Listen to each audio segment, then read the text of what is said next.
Yes. The Leaf Green Army sends its regards.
Hello, everyone. I'm the Enforcer, and I'm accompanied by Enforcer Matt.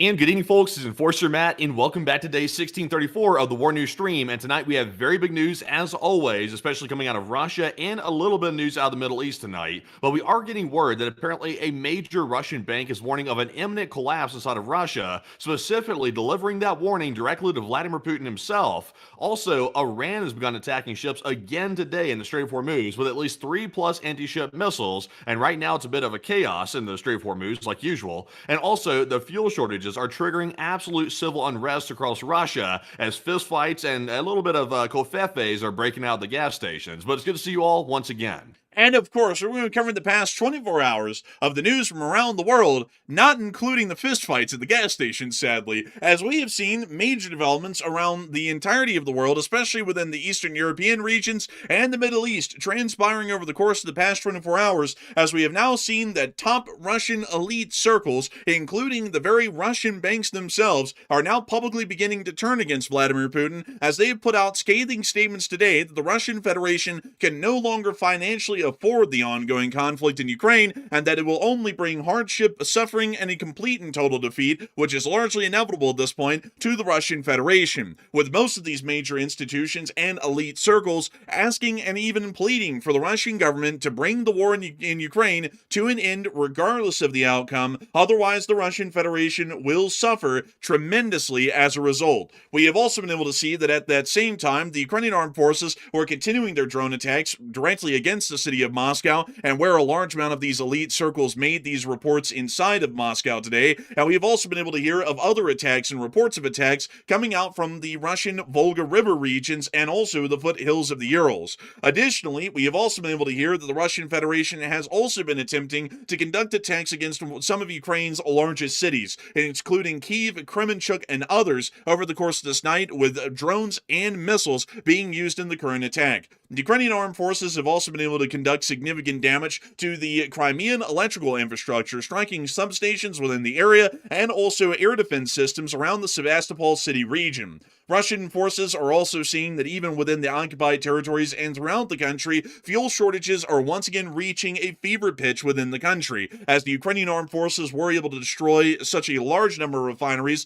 within the recent period that direct effect is now being seen on the Russian military and also the Russian citizenry, as Russian citizens are now waiting in line and once again descending to such depths of panic that they are now going to fisticuffs at the gas station to be able to get their leader. And we've also seen that the Russian armed forces still appear to be heavily limited in their ability to respond or defend against Ukrainian counterattacks, as Ukrainian armed forces today were able to successfully liberate another 6 villages around the Velika-Novosilka area. We have also seen that Ukraine has continued to strike and hit a large shopping center near to Yenikaheve within the area of the Donetsk Oblast, most likely to target and destroy the main supply hubs within this area that the Russian army is using at the Konstantinivka front. We have also been able to hear that outside of the situation in Ukraine, Lithuania is now building a brand new factory to be able to produce drones for themselves and Ukraine, and we've also been able to get major developments out of the Middle East as well, as the Islamic Republic of Iran today has vowed revenge not only against the United States of America, but against the entirety of the Western world, and is pledging that there will be global sweeping attacks conducted by IRGC-affiliated or inspired forces throughout multiple countries in the world, largely threatening and promising a reign of terror and a reign of terrorism that will come to the Western world within some point in the future. Additionally, we've also been able to see that the Iranians are stating that due to the U.S. President's visit to Camp David inside of the United States, that they are currently on high alert and they are waiting for some sort of combat activities to once again resume with the United States of America. At the same time, several anti-ship missiles were fired from anti-ship missile batteries in the area of the island of Qashem at commercial shipping within the Strait of Hormuz and nearby to the Strait of Hormuz, and we have also been able to hear that a diplomatic incident has occurred once more between the Qataris and the Iranians, as the Iranians are claiming that the Qataris are currently holding Iranian pilots as prisoners of war. The Israelis have also ramped up their combat operations today against Hezbollah within southern Lebanon, with significant airstrikes being seen around the Nabatea area, and we have also seen that the Yemeni Houthis have continued eye-watering attacks against Houthi forces, as another major strike was conducted in Al-Mocha, and it appears that significant damage was caused to port infrastructure and vessels within the port area. We have a significant amount of news to cover, and before we even get into any of it, we actually have breaking news, I repeat, big breaking news, coming out at this moment right now. So Matthew, what do we got? Okay, so we have some big breaking news tonight. I was not expecting this kind of breaking news, but right now we're getting word that apparently a massive wild berries warehouse, which is apparently in the Moscow Oblast, one of the largest wild berries warehouses, is currently burning down to literally to the foundation right now, and we're getting videos out of that. They're saying it's in Kolodino, which I believe is in the Moscow Oblast. I believe it's near, it could be maybe near the Domodedovo airport, I think. If I'm not mistaken, we might need to get a geolocation on that, but it is a severe fire that's taking place. That facility looks like it's going to completely burn down from the looks of it. So that just happened. Also, by the way, folks, we are monitoring an active attack on the city of Moscow itself. There are tons of Ukrainian UAVs heading toward Moscow. Apparently, some of them were going for the wild berries warehouse, and that's what we just saw get hit. But Enforcer, where's that location of this thing? Because I know it's Moscow Oblast, but where is Kolodino? And is that near the airport? Kolodino is right near the Podolsk area and is near to the major rail hub of Klimovsk and about 5 to 7 miles away west of the Moscow Domodedovo International Airport. Interesting. So that's pretty close right there. Apparently, from what I'm gathering right now, that's apparently a 210,000 meter square warehouse that's on fire. So that's one of the largest wild berries that we've seen so far get hit so far in these attacks that Ukraine's been conducting. So it's a massive warehouse. Can we get a visual view of that, by the way? Can we see that from the sky and see how large that is? Because that's apparently, I mean, that's huge. This is humongous. Oh, that's it? This is it. This is the structure. It is basically the entire city of Kolodino. I thought that was the parking lot, but apparently that's the building. So, yeah, that's a massive one, to say the least. Show the people the video coming out of that, by the way. We have like 3 different angles of it. It is wild. The whole thing is literally going down like within less than 30 minutes. We want to make it clear, though, folks, before we even get into the video footage, this is the facility that is on fire and has been hit here. This is the wild berries directly out of Kolodino City. And to give you all some measurements really quickly, because I believe this might actually be one of the largest hits so far, it is about a half mile across, and I would assume assume about a quarter mile wide. So we're probably looking at something the equivalent of about half a square mile on fire right now of a warehouse, an absolute unit of a facility. Here is the first clip that we have, the most recent one of the inferno and utter hellfire, which is now consumed the Coladino wildberries. Oh, man. Man, also, by the way, like, this attack just happened. Like, this has not been burning for, like, 24 hours. This is as fresh as an hour old at the very most, and that's how bad it's burning in just an hour. I'll be honest with you, I have not seen a fire this wide. This is quite literally an entire quarter-mile length of the building on fire right now. Yeah, it really is. I think there had to be at least a dozen different drone hits on that building, because for it to burn that consistently all the way across, it had to be. Well, I mean, just look at this, folks. This building is multiple stories tall to give you an idea of how large this fire is that we're watching. The roof of the building, which I believe, Matthew, if I'm not mistaken, these wildberries facilities are usually about 4 to 5 stories tall from what we've seen prior. Wouldn't that be close to correct? Yeah, something like that. It's just like a basic warehouse. Like they build them like really cheap. They have like the metal sheeting and stuff on the side. It's like basically like an indoor gym, just a massive warehouse version of that. Yeah, so this is about a 4 to 5 story tall logistics warehouse that is a quarter mile, well, actually a half mile long and about a quarter mile deep, and the entire thing is burning. Just that one plume of fire right here at the very base or bottom of the smoke column is probably about 7 stories tall based off of the height from the roof to the top of this fireball, and it looks like nothing in the midst of this giant pillar of smoke, this toxic-looking acrid smoke that's rising out of the building right now. This, I would have to say, Matthew, is the closest we've ever seen to hellfire in brimstone inside of Moscow. Yeah, I would say so. I'm curious what else is going to get hit, though. They're also saying that apparently the Domodedovo multimodal logistics complex is apparently on fire as well, in addition to the wildberries getting hit. Have you got a geolocation on that by chance? Because apparently the multimodal like transportation facility is completely burning up. So it's right nearby, apparently. So this is the wildberries facility, and then this is apparently one of the logistics facilities at Coladino. But we also understand, by the way, to add this, that there are several other smaller logistics facilities also here to the west of the wildberries, meaning that largely the best way to explain this is that the whole north of Coladino is a giant logistics warehousing facility run by multiple different companies, including wildberries being one of them. But we also understand that FM Logistics Coladino to the east is another facility that is also on fire at this moment right now. So moving us on from that, let's take a look really quickly at this next clip, apparently taken a little bit further north and probably in the city of Podolsk in one of these higher-rise apartment buildings looking southeast towards Coladino and the fires that are now raging within that area. That's crazy. Also, by the way, I'm trying to get some more details here about what the Russian response is to this, because this is in an area in the Moscow Oblast, so it should have pretty decent resources, like, for example, the fire department, etc. But it looks like so far I'm not seeing a fire response. I'm seeing all these different videos come out of it and not seeing any fire department's personnel showing up, no police or anything for the most part. They're just pretty much letting it burn. I'm not really sure if you can put a fire out that gets that out of control. I think once it gets that out of control, you kind of just have to let it burn to the ground and just hope that it doesn't spread beyond the building at that point.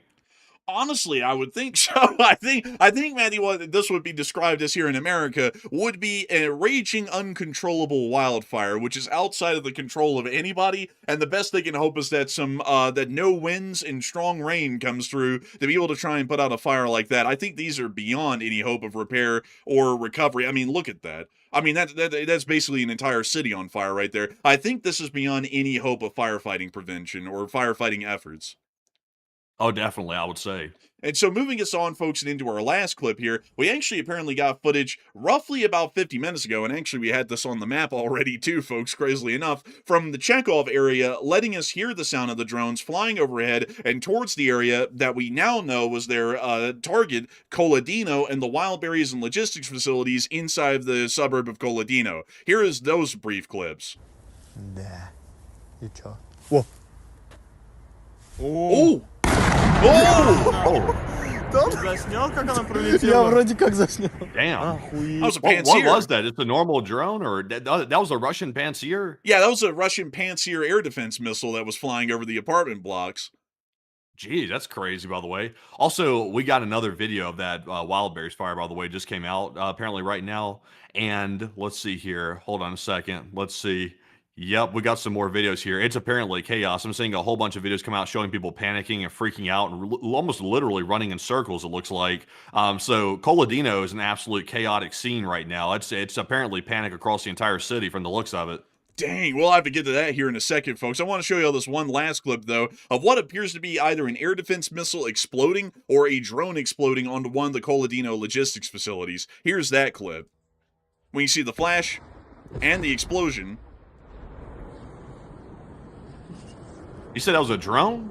It was either a drone impacting a target or an air defense missile that flew past and exploded in air.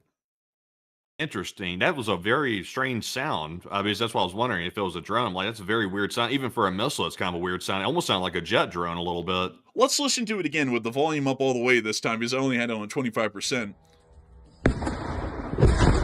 It sounds to me like the sonic boom of an air defense missile and then its explosion onto a drone, because there was the engine whir right beforehand. So it looks like this was one of the few drones Russia actually shot down in this attack. Interesting. But moving us on from that brief clip and on into our next one further on up, and hopefully we'll, yes, here's a new video, just to make sure that we're on the right ones. Here's a new video of the major Coladino fire currently ongoing at the Wildberries plant and FM Logistics right next door. We can actually see that these are two separate smoke plumes, distinct on the ground. Yeah, these guys right here, they're filming from like what, miles away possibly, or at least a mile away at the least, and that's huge. I mean, that's wild. Also, the Ukraine must have hit the facility right at the crack of dawn because it's daylight apparently right now from the looks of it. Or I think it's turning daylight right now. So I think this proves that they definitely hit like pretty much all four corners of the building. We can geolocate this, actually. There's a significant forest here between the buildings and these filmers, and there's also a roadway looking to travel east to west right in front of them that appears to be somewhat large. So if we look at that, they are in this apartment building right here. I would be very certain because there's a forest right here, forest right there. Let's see if there are lampposts on the side of the roadway or in the center of the roadway. There are lampposts in the center of the roadway, as we can see right there in the video. We can also see what appears to be some sort of a little opening in the tree line somewhere around here, which matches up. They're exactly in this building right here in Podolsk, I believe, looking south and towards Coladino and the fire. So their point of view is approximately about a mile away from the base of the fire, and it's basically filling up their entire field of view. So that should give you all a very clear idea how large this fire is and how strongly it's burning right now. The fact that they are a mile away and it still looks like the fire is taking up their whole field of view. We also have other clips here now showing what may be one of the most recent clips that has just come out, showing a whole bunch of people gathering around, including some of the blueberries themselves from the Wildberries facility, watching the fire about a mile away or maybe a half mile away from where they're at. What the hell? They had the propaganda officer out there. Ladies and gentlemen, everything is okay. Make sure to return to your dwellings and do not look outside. Russia loves to do that for some reason. Like whenever there's a disaster, there's always some dude on a megaphone somewhere, like yelling party slogans or something. It's like, well, that's not helping. It's like, also, like a lot of these people look like they just pulled over just to watch it burn. Man, they're probably on the intercom going, "The fire was inspected by the authorities to keep you warm. Putin loves you, and Russia loves you too." Man, that's probably something stupid. But this apocalyptic, really. Here's another clip as well from another angle looking at the Wildberries. What is this, Main Street Coladino? Like, this looks like hell. Oh, look, there's finally some police right there, apparently. Man, this ain't no Main Street Coladino, bro. This is the Wildberries exit here sign, bro, because every single Wildberries employee is walking down the street, apparently into the fire for some reason. I don't know why. Holy crap. Man, that is apocalyptic. Like that is one of the biggest Wildberries fires I think I've seen. Obviously, it's one of the bigger warehouses that Ukraine's been able to strike. That's remarkable. You know what's crazy about it? Like the fire and the size of this thing. No joke, folks. This thing has like the kind of behavior of the fire. Let me see if I can show y'all this here really quickly. Y'all see this right here? This has the exact same behavior and structure to the smoke plume as Mount St. Helens had in its volcanic eruption. To give you all an idea of the size of the fire in its smoke plume is handling the same way, because it's about the same scale, from what we can tell, at the base and width of it, as the Mount St. Helens eruption, which was one of the largest volcanic eruptions that's happened, I would say, in about the last 50 years in the world, which is pretty crazy to think about. I mean, this, like, look at that. That's basically like looking at a volcano eruption right there in the middle of Moscow. Yes, as people are saying in the chat, this is the real world physical equivalent of a fire sale. 100% everything must go, and it turns out that it all went, and not a single purchase was ever made.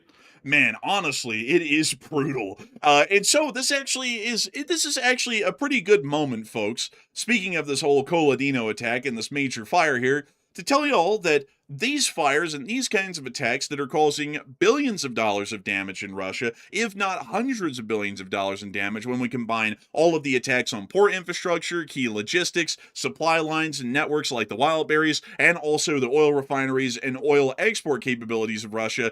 The Russian Federation is quite literally at its ropes, and a lot of people have been hearing this for a while, but this has been coming from Western sources that are largely having to look from the outside in and make some sort of an analysis or an understanding of how well the Russians must be off or how badly they must be off, and make some sort of a comparable concept of how long Russia might be able to last.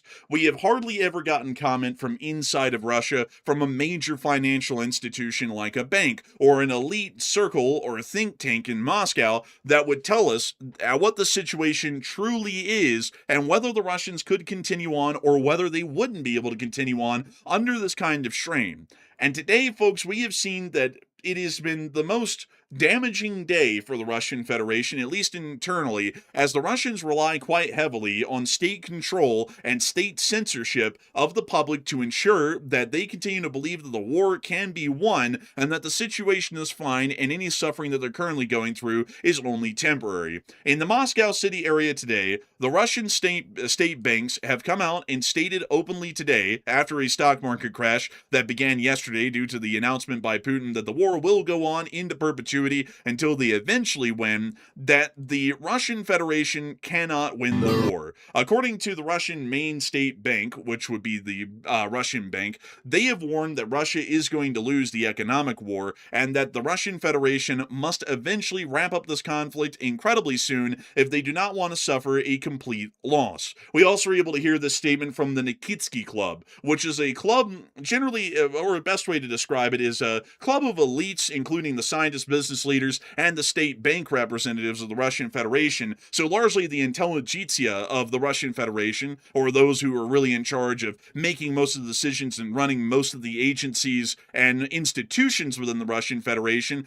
and they have stated the following, and this is a direct translation from a Russian article that came out today inside of Russian media from the statement from this group, which reads the following: the Kremlin's main state bank predicts Russia's defeat in the economic war of attrition with the West. Russia will not be able to win the competition in a war of attrition when Ukraine is supported by the Western world. This was stated at a session of the Nikitsky Club by Andrei Klepok, chief economist and also the Vyshneskombank, Russia's key state bank that finances the Kremlin's national projects and has the status of a state development corporation. According to Klepok, the costs to the Russian economy from sanctions and the Western blockade are growing, and damage from Ukrainian strikes on ports, infrastructure, chemical and oil refineries is increasing, and Russia is failing further and further behind the world in technological development and also its ability to upkeep its economic activity in the midst of these significant and overwhelming pressures that have been conducted by Ukrainian attacks deep inside of the Russian Federation, and also the sanctions not allowing for any immediate relief or reprieve from the global economy. According to a direct quote from Klepok, he added that we're falling behind. We're losing both technological and economic competition globally, and as I've already said, we're losing not only to China and the United States, but in some ways, we're losing to Ukraine. Ukraine's economy, of course, is partially destroyed. It's a demographic disaster. That's according to the Russians, of course, they have to add in the propaganda a little. But once again, the Ukrainian economy, despite everything, is surviving. Of course, there's enormous financial assistance. With this kind of assistance for military spending and their own expenditures, and then the article continues on to one last sentence that I unfortunately cannot read, that's in the original article.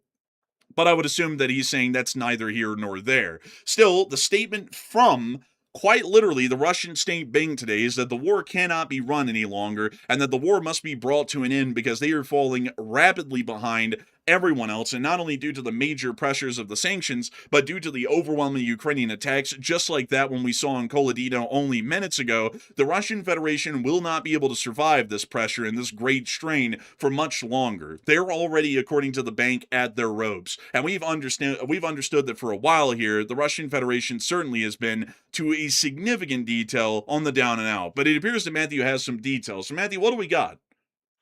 Okay, so I want to bring y'all back for just a second, not to jump back to the Wildberry strike that just happened in Moscow and Koledino just a short while ago. We just saw those videos a second ago, but I want to bring y'all to the bingo card, the Wildberries bingo card that keeps track of the strikes on different Wildberries facilities.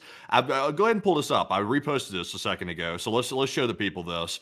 There's one Wildberries up there that is in the #1 spot as the biggest one, and that is actually the Koledino one right there that you see up there at the top left of the bingo card. So as of tonight, Ukraine has hit, and I would personally say destroyed, the Koledino warehouse, which was #1 on the bingo card. They hadn't hit that one up until now at all. So they've now hit pretty much all of the largest ones, except for there is one exception that you see right there on the middle of that map that's been hit before but hasn't been destroyed. But as you can see, though, there is literally what's the number, like a dozen or so, or like 10 of them that's been hit so far, big ones. Quite large ones. I think I think at this point it's a little bit over 12. Let me actually count 1, 2, 3, 4, 5, 6, 7, 8, 9, 10. So 9, and then 10, 11, 12, 13, 14, 15, 16, 18 of them have been hit out of the top 30 largest distribution hubs of the Wildberries company. Yeah, honestly, I'm really blown away by the fact they hit the Koledino one. So they list the Koledino facility as 250,000 meters squared. That's roughly similar to what I pulled up and did on my own research about how large that one is. So it's as large as the Electrostal plant, or the Electrostal warehouse that was recently hit, and also the Vladimir warehouse, the Katerinburg warehouse, and all the other ones up there, including Krasny Bor that was also hit. So I would say Wildberries is losing pretty much all their infrastructure from the looks of it. If this bingo card right here is fully accurate, which it appears to be, just glancing at it.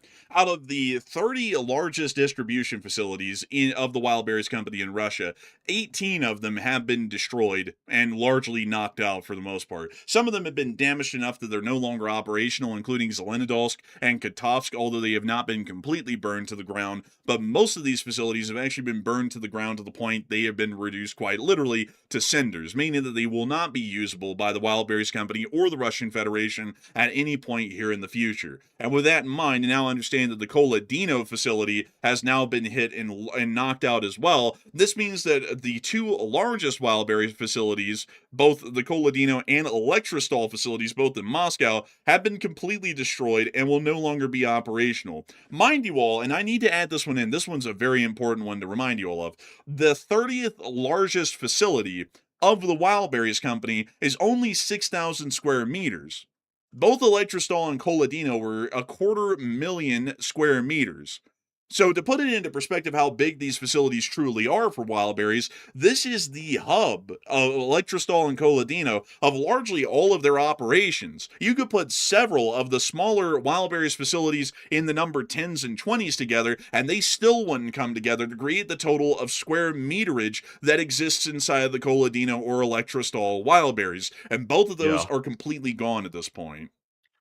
Yeah, and also, by the way, when Ukraine started hitting the Wildberries facilities, they said they wanted to bring the war to the Russian people, so that way they put pressure on Putin's regime to end the war, because they believe that if Wildberries is such an important aspect to everyday Russian life, which it appears to be, it's essentially their version of Amazon inside of Russia. It's like the analog to Amazon inside of Russia. So I would say at this point, their distribution network has largely been destroyed to a very large extent. Now, granted, they still are operating, but we don't know exactly to what extent they've been like hampered with their operations, but I would say seeing the board right here, it has to be significant, and they're just not simply publicizing that. So they finally got the ones in Moscow. Pretty much all the ones in Moscow of significance have been hit so far, and I think the Russian people inside of Moscow are going to start realizing, hey, this isn't going too well. This isn't going well whatsoever. And also, if this company goes bankrupt, which, at this point, it's starting to look like more and more likely that it could, because, how does the company absorb losses quite this massive unless they just simply, start fibbing? Like, I'm not sure how they can. If the company goes under, that's going to be 2% of Russia's GDP annually that suddenly goes missing out of the blue. So this is very dire, I would say. And a shock like that, folks, a 2% collapse of GDP could become a cardiac arrest of the whole Russian economy if it's announced immediately and the Russian financial institutions can't stop the panic, or if the financial institutions also start to collapse as a result of the Wildberries company collapsing. That could lead to a humongous reverberation through Russia that could lead to the complete collapse of an economy. It doesn't take, folks, a large part, more than half of an economy to collapse to see that most of it is destroyed. It could sometimes takes something like a 2% margin of the GDP to collapse that could lead to the complete loss of the Russian economy and its ability to fund or finance anything, including the war in Ukraine. But moving us on out of that, many people are talking not only about the Koledino attack, which is wildly shocking and humongous in its impact to the Russian Federation and also the Wildberries company, but a lot of people are also talking about the fact that such a major institution today, the Russian State Bank, came out and publicly said that the war is no longer winnable or runnable due to the major losses that Russia is taking on the financial front, the technological and economic front, and for those reasons, they have to bring the war to an end as quickly as possible, or Russia might suffer an inevitable and unfortunate fate, at least as far as the Russian State Bank put it. And Matthew, what are people thinking about that right now, and what are you thinking about that as well? Okay, so Russia's stock market is looking like hell. Pretty much like everything that Russia's doing right now, it's really looking like hell. And their stock market plummeted once again today after Putin's government vowed to continue the Ukraine war at all costs. They sent out horseface Lavrov, the what is he, the Secretary of State in Russia or something, Ministry of Foreign Affairs. Yeah, that's it. Foreign Ministry. That's the word I was looking for. They sent out Horseface, and Horseface said they'll continue the war for several more years. So, to his dismay, that panicked the Russian people and the investors, and the stock market started to plummet. Who could have guessed that? Because the war's not going well. So, hearing that's going to continue for several more years, that's like panic central for Russian investors. So, what's going to happen now that people are panicking? 38% of the audience said Russian banks will start folding very soon, while 36% said Russian citizens will hear that panic and start running the banks and cause the collapse, and 20% said the Russian economy will simply slow burn out and eventually completely collapse in on itself. And I would say that based on the warnings we've heard today from one of the largest banks inside of Russia, that they're basically telling Putin that they're on death's doorstep, essentially financially, like they're not doing well. I would say it sounds to me like Russian banks will start folding soon. We'll probably start seeing regional Russian banks collapse, and that'll cause a cascade effect. That's my guess personally. I would say the Russian citizens will probably not cause the bank collapse. They'll probably run the banks after they see the collapse start to begin, and then they'll accelerate it by doing that. But I would say the banks are simply too indebted right now, and they're not getting loan payouts, or they're not getting their loans paid off by the people that took them, because so many people in Russia are struggling, including the companies inside of Russia. So the banks are on borrowed time. We've known that for a few months. The banks are on borrowed time, and now it's getting so bad they're literally publicly telling Vladimir Putin that they're about to go under, while Putin's government's telling them that the war is going to go on for years. So, that's crazy. But Enforcer, what say you? I would have to say I would be definitely with the 37%. I think the Russian banks are most likely going to start collapsing, and the reason why we're hearing this bank, or really this group, even come out and make this statement that the war is not winnable and they are going to lose inevitably from the economic situation is that they are probably almost on death's doorstep as of right now and are about to start collapsing, and that's why they would even put out a statement like this. Well, you all have to remember, folks, that a lot of people are going to go, well, duh, obviously they're collapsing, because we can see that from here. But the thing is, folks, is that it's one thing for us to know that. It's another thing for an entire financial institution in one of the most oppressive governments in the world, which is Russia, which does not allow for any voices of dissent in the media space or in the public sphere whatsoever, for an institution as important as the Russian state bank to come out and say, we cannot even finance the war any longer, and the country is doomed if this war keeps going. That is something that is huge. That is showing us that the situation is truly so bad that not even the officials of the Russian state bank can continue to try and keep up a fake facade that everything is fine and everything is working well, even in the midst of what could happen to them, like falling out of a 10-story window. Even they're coming out and saying that the country's about to collapse economically.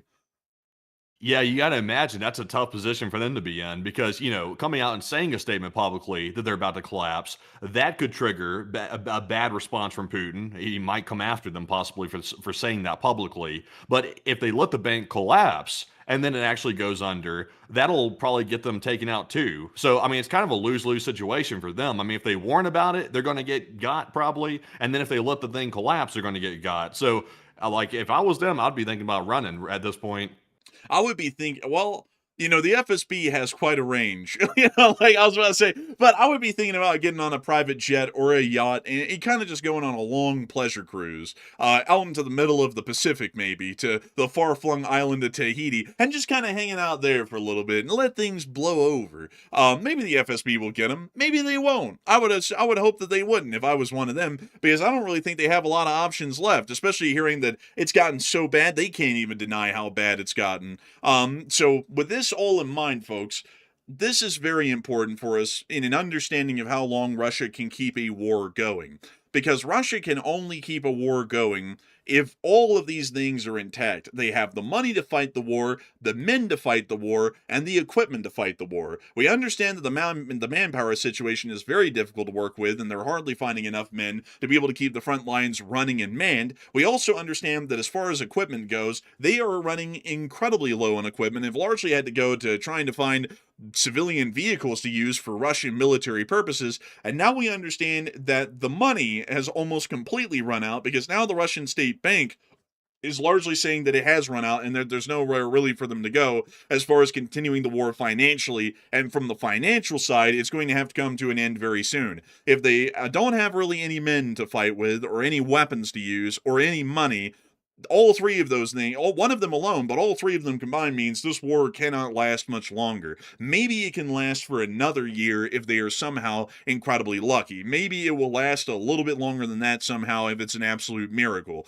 But financially, materially, and militarily, everything is about at its absolute ropes for Russia at this point. There's just really nowhere for them to turn and nowhere for them to go to recover the situation, and even foreign support from countries like the People's Republic of China probably wouldn't even be able to cover the damage that's been caused in Russia, and neither would it really be beneficial. Say, for example, folks, that the Chinese somehow openly state, oh, we're going in and we're going to give the Russians stuff. Like, say, weapons, or, for example, something to be able to repair their refineries with, or to build new distribution facilities. The Ukrainians are just going to blow that up before it even gets built or brought back online. It would be completely pointless. And so the Russian Federation is at a point where they largely have to end the war. If they don't end the war, they're just going to continue to dig themselves into a deeper and deeper grave that a new Russian government, after Putin is most likely ousted, would have to try and dig the entire country out of, and they're still going to lose either way. So the situation is quite truly desperate, largely hopeless even, for the Russians, and I personally do not see a way that they'll be able to navigate their nation out of this, regardless of what they attempted. Moving us on... I would have to agree with that. Also, real quick, we have one more piece of footage that just came out 5 minutes ago from the Wildberry strike. Show this footage because it's another angle that is mind-boggling. Like, you just have to kind of see this to believe it. Good God. Oh my God, man. Damn. That's insane. That's like a mile wide. I don't even I can't even really think of a comparable situation of where you'd see smoke like that in any other type of incident. Like, not even an oil refinery going up causes a smoke plume like that. Like, this is truly might be one of the largest smoke plumes I've personally seen in my entire life anywhere. I'm not gonna lie, this is, I think, the biggest one. I don't even think wildfires look like this. Like, wildfires look kind of clean. They have a whitish, grayish smoke. This looks like, folks, if you breathed in one breath of this, you would die within minutes. Like, this stuff looks extremely toxic, and not only that, it's about a mile wide at the base. It looks like a volcano eruption. Here's another angle of it. Вот эта вот вспышка, это соусом. Слушай, ты посмотри, что творится-то. Hope no one in this place that was filming was counting on a delivery from there, because I don't think they're getting it. What a rough outcome for the Russians. So right now, folks, the whole of southern Moscow is just seeing this giant, a mile and a half, maybe even 2 mile tall, mile wide base of a fire that's just burning in southern Moscow. I wonder if anyone can see this from downtown Moscow, because downtown Moscow, if I'm not mistaken, now let me measure the distance here, folks. Downtown Moscow is about 25 miles away. Moscow City itself is about 24 miles away or 25 miles away. So I wonder if they can see this fire from out there in downtown Moscow. I'd be interested in that, because there might be some Russian officials in the Ministry of Defense in the Kremlin that are actually looking at this fire right now. Isn't the wind blowing toward downtown? Like, is it possible that smoke's all floating toward downtown Moscow? I don't think so. It looks like the fire is actually burning and being blown southwards. So it'd be going over places like, eventually it would get over Novomoskovsk, but that's a good ways away. I think that's about 75 to 80 miles away. Interesting. Well, I got to say, I was not expecting that warehouse to get hit tonight. So that's wild. The number one warehouse in the bingo card was actually hit tonight, which caused a fire of apocalyptic levels. I'm just impressed that Ukraine was able to burn it down so fast. Like, that thing was literally on fire less than an hour, and it turned into that inferno that you're looking at right there. That was some extreme. The Ukrainians are, like, at this point, like, expert fire starters, I would say at this point. To be able to get something going that strong, that quick, and the fire department can't show up in time to put it out, to even try to save it, that's wild. It is insane. Let's take a look at the firm's map and see the fire that's going on in Moscow. Oh, by the way, side note, everyone in sub-Saharan Africa is dead right now. The whole place is burning. But moving us on up, I'm just kidding, by the way, but moving us on up and into Moscow, has the firm's satellite updated to show this fire yet? No, it hasn't. Because someone just asked about this in the chat. They said, does the firm's satellite show it yet? And it appears that it does not, unfortunately. So I have to tell you the answer on that one is no. We will be waiting to see if it does show up, though, and I would be quite fascinated to know what that fire actually looks like on firms. It's got to be huge. It's got to be unbelievable at this point, especially if it's picking up the smoke as well. It's going to look crazy. So we will see if that comes out soon. Sadly, we don't have that for now. So moving us on out of all of that major breaking news, out of the area of the Wildberries facility here in the suburb of Koledino, and also the breaking news of the Russian State Bank admitting that Russia is largely defeated and cannot go on. We have seen that in the meantime, the state of Ukraine has continued their major drone attacks, as we just saw, against the Russian Federation. Oh my goodness. Matthew, you know what's crazy? You know what's absolutely crazy? I just looked at the map, and I actually mapped out this entire thing going to the Podolsk facility before it got hit, probably about 30 minutes before we went live, maybe 40 minutes or so, because I actually have two other clips to show y'all. One of an anti-aircraft surface-to-air missile being fired near the town of Chekhov, which is about 7 miles south of the Wildberries facility. Ой, блядь. Ой-ой-ой-ой-ой-ой-ой-ой-ой-ой-ой. Охуеть. And then once again, this is only 7 miles south of the facility. And then lastly, another clip actually showing people getting gas at Chekhov. I won't show that one yet. We'll save that one for later. And we also have another clip here, by the way, to show y'all of the drones flying on into Moscow. Here's that clip. Там.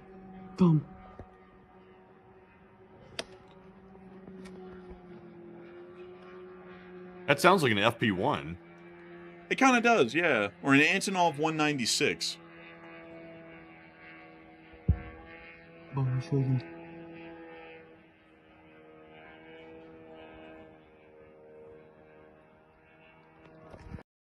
That drone then went on to hit the Wildberries facility.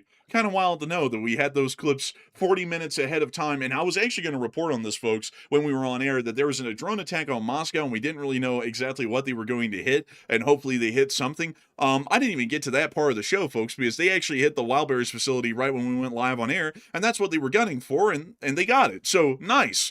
So, that whole story is basically wrapped up itself when we went right on air. So, moving us on out of the southeastern Moscow area, we have also seeing that apparently the Russians are now stating that Ukrainian drones are continuing to attack infrastructure and road transportation inside the Bryansk Oblast, which we have no video or picture evidence of. We just have the Russian claim of it. And we don't really have any reason to doubt it because we do know that the Ukrainian border guards do conduct drone attacks against Russian logistics and Russian armed forces in the areas closer to the Ukrainian border. Additionally, we have also been able to get another clip today showing that the Russians are actually sending up their very few remaining A-50 AWACS aircraft to be able to try and detect and help to shoot down, by their detection abilities, the drones that are flying all the way through Russia, largely being undetected. We do not believe that this is working because the fact that those drones just went and blew up the Koledino wildberries, the largest one in the country, and clearly the biggest target Ukraine could have hit, and they didn't detect any of those and stop them, it leads me to believe that the A-50 coverage is largely ineffective. Also, don't they only have like a handful of A-50s left? They only have like a few of them, don't they? Yeah, most of them have been destroyed. So I think this is like one of the remaining 2 or 3 they have left in the whole country. Yeah, it's not like it's going to do them any good to know where the drones are coming from. It's like you're not going to be able to shoot them down anyway. It's like, what are we going to do? Like radio into Ivan in the truck and be like, hey, there's a drone coming in. It's like, that's not going to do him any good. He saw it before and he couldn't hit it. Man, it's like it doesn't really help when every single Russian gunner is so drunk they're seeing double. It's like they're going to be shooting at the one that doesn't even exist anyway, so why even tell them? It's a waste. It is a waste of time, a complete waste. We also got to see that over in Samara, the Ukrainians have gifted us with the knowledge of why they blew up the facility. They made this infographic here, which kind of looks like it may be AI. It kind of looks like Oh, it. yeah, definitely. It's got to be. Let's not say it's definitely Maddie. Let's pat it. It kind of looks like it. What do y'all think, folks? Do y'all think this is AI? I mean, looking at this map over here of Russia and Ukraine, Ukraine's got a fat A on it, and also Belarus looks exceptionally small, and there's some countries like Kazakhstan that appear to actually consume the Caspian. I don't know. Maybe it's AI made. Maybe it's AI made. I don't want to say it for sure though, because folks, AI is getting real deceptive these days. Really hard to tell what's AI or not. But anyways, skipping all that and the AI made poster here, we were able to hear that the Ukrainian General Staff did confirm their strikes on the Progress Rocket and Space Center in Samara and the Savaslaika Air Base overnight. Direct hits and fires were reported at both facilities. Progress produces Soyuz rockets used to launch Russian military reconnaissance and communication satellites, including the Rosvet satellite internet system positioned as Russia's Starlink analog, the General Staff noted. The Savaslaika Air Base hosts MiG-31K fighter interceptors that carry Kinzhal hypersonic missiles, and the General Staff says they are currently working on key military and defense industry targets and are continuing their attacks with great success. So we are understanding that at this point, the strikes inside the Samara area were attempting to destroy the Russian Federation's ability to launch and operate Soyuz rockets to be able to launch even further numbers of satellites in space and to create an analogous system to the Starlink, which Ukraine is currently using on the front lines. We were able to see a little bit more of these explosions actually that happened. Huh? That scared the hell out of me. What was that? Man, you went, ah! Bro, you're like that meme, man, where that guy got hit and he went, ah! And then he, like, disappeared. Like, man, I'll tell you what, I'm telling you, getting me all triggered over here. I thought I was about to get hit. Man, I think this is, it's music. So, yeah, it's music, I guess, maybe. Man, modern music, man, just requires you to slam stuff together really loud and then make a noise. Like if I got 2 pots and pans, folks, here and just start slamming them together, and I went, some people will call that music. But here's the clip of the Flamingo hitting the rocket facility right there in Samara. Quite bad, quite bad. That's a bad hit right there. Looks like the Russians got a little beating. Man, I think they're trying to get to space. Funnily enough, that's what the factory did. This is also the exact part of the factory that got hit. Apparently, according to the Cyber Boroshno's preliminary assessment, the FP-5 Flamingo missiles likely struck Building 106A at the Progress Rocket Space Center in Samara, the only Russian plant for serial assembly of Soyuz-2 rockets. It handles onboard electrical systems, instruments, boards, controls, and cabling. Nearby Building 106B is used for final assembly. The full extent of damage is still being evaluated from satellite imagery, and hopefully we'll have some of that out here soon. I also got to say, folks, that this factory in Samara is an absolute dump. I need to actually show this to y'all here on the screen. Let me see if I can go find it here really quickly. Here it is. This is the factory.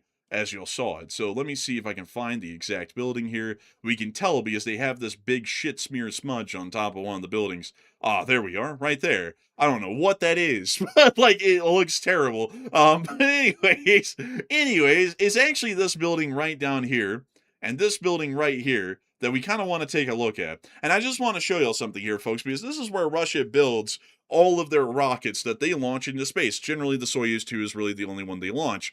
Look at the state of this place. There are like collapsed buildings with trees growing out of the roofs and stuff all around here. And this is apparently the high-end factory where Russia produces Soyuz 2 missiles. I mean, look at this. I mean, the roof is literally caving in some places on this factory. I would assume, me personally, folks, that the quality of the Soyuz rockets might not be that great. And I also think that these buildings are not atmospherically controlled either. So they're basically building these things in gulags for the larger part out here in Samara. I heard today that their whole program's apparently over from the looks of it. Like they're oh my goodness, what the hell? Like what's that person doing coming out of there? Man, that's not right. By the way, that's the factory back there. Man, that's the factory back there. Oh my god. Are the people that work here free to leave? Man, dude, Am I being detained? Man, officer, am I being detained? Man, I think everybody's detained here. This is an open air prison. Man, they're captivated by the pure squalor of the joint. Man, look at the beauty of it. This heating pipe, the random tires just dry rotting on the side of the road. This one that's being used to put potting soil in. These random bags of crap.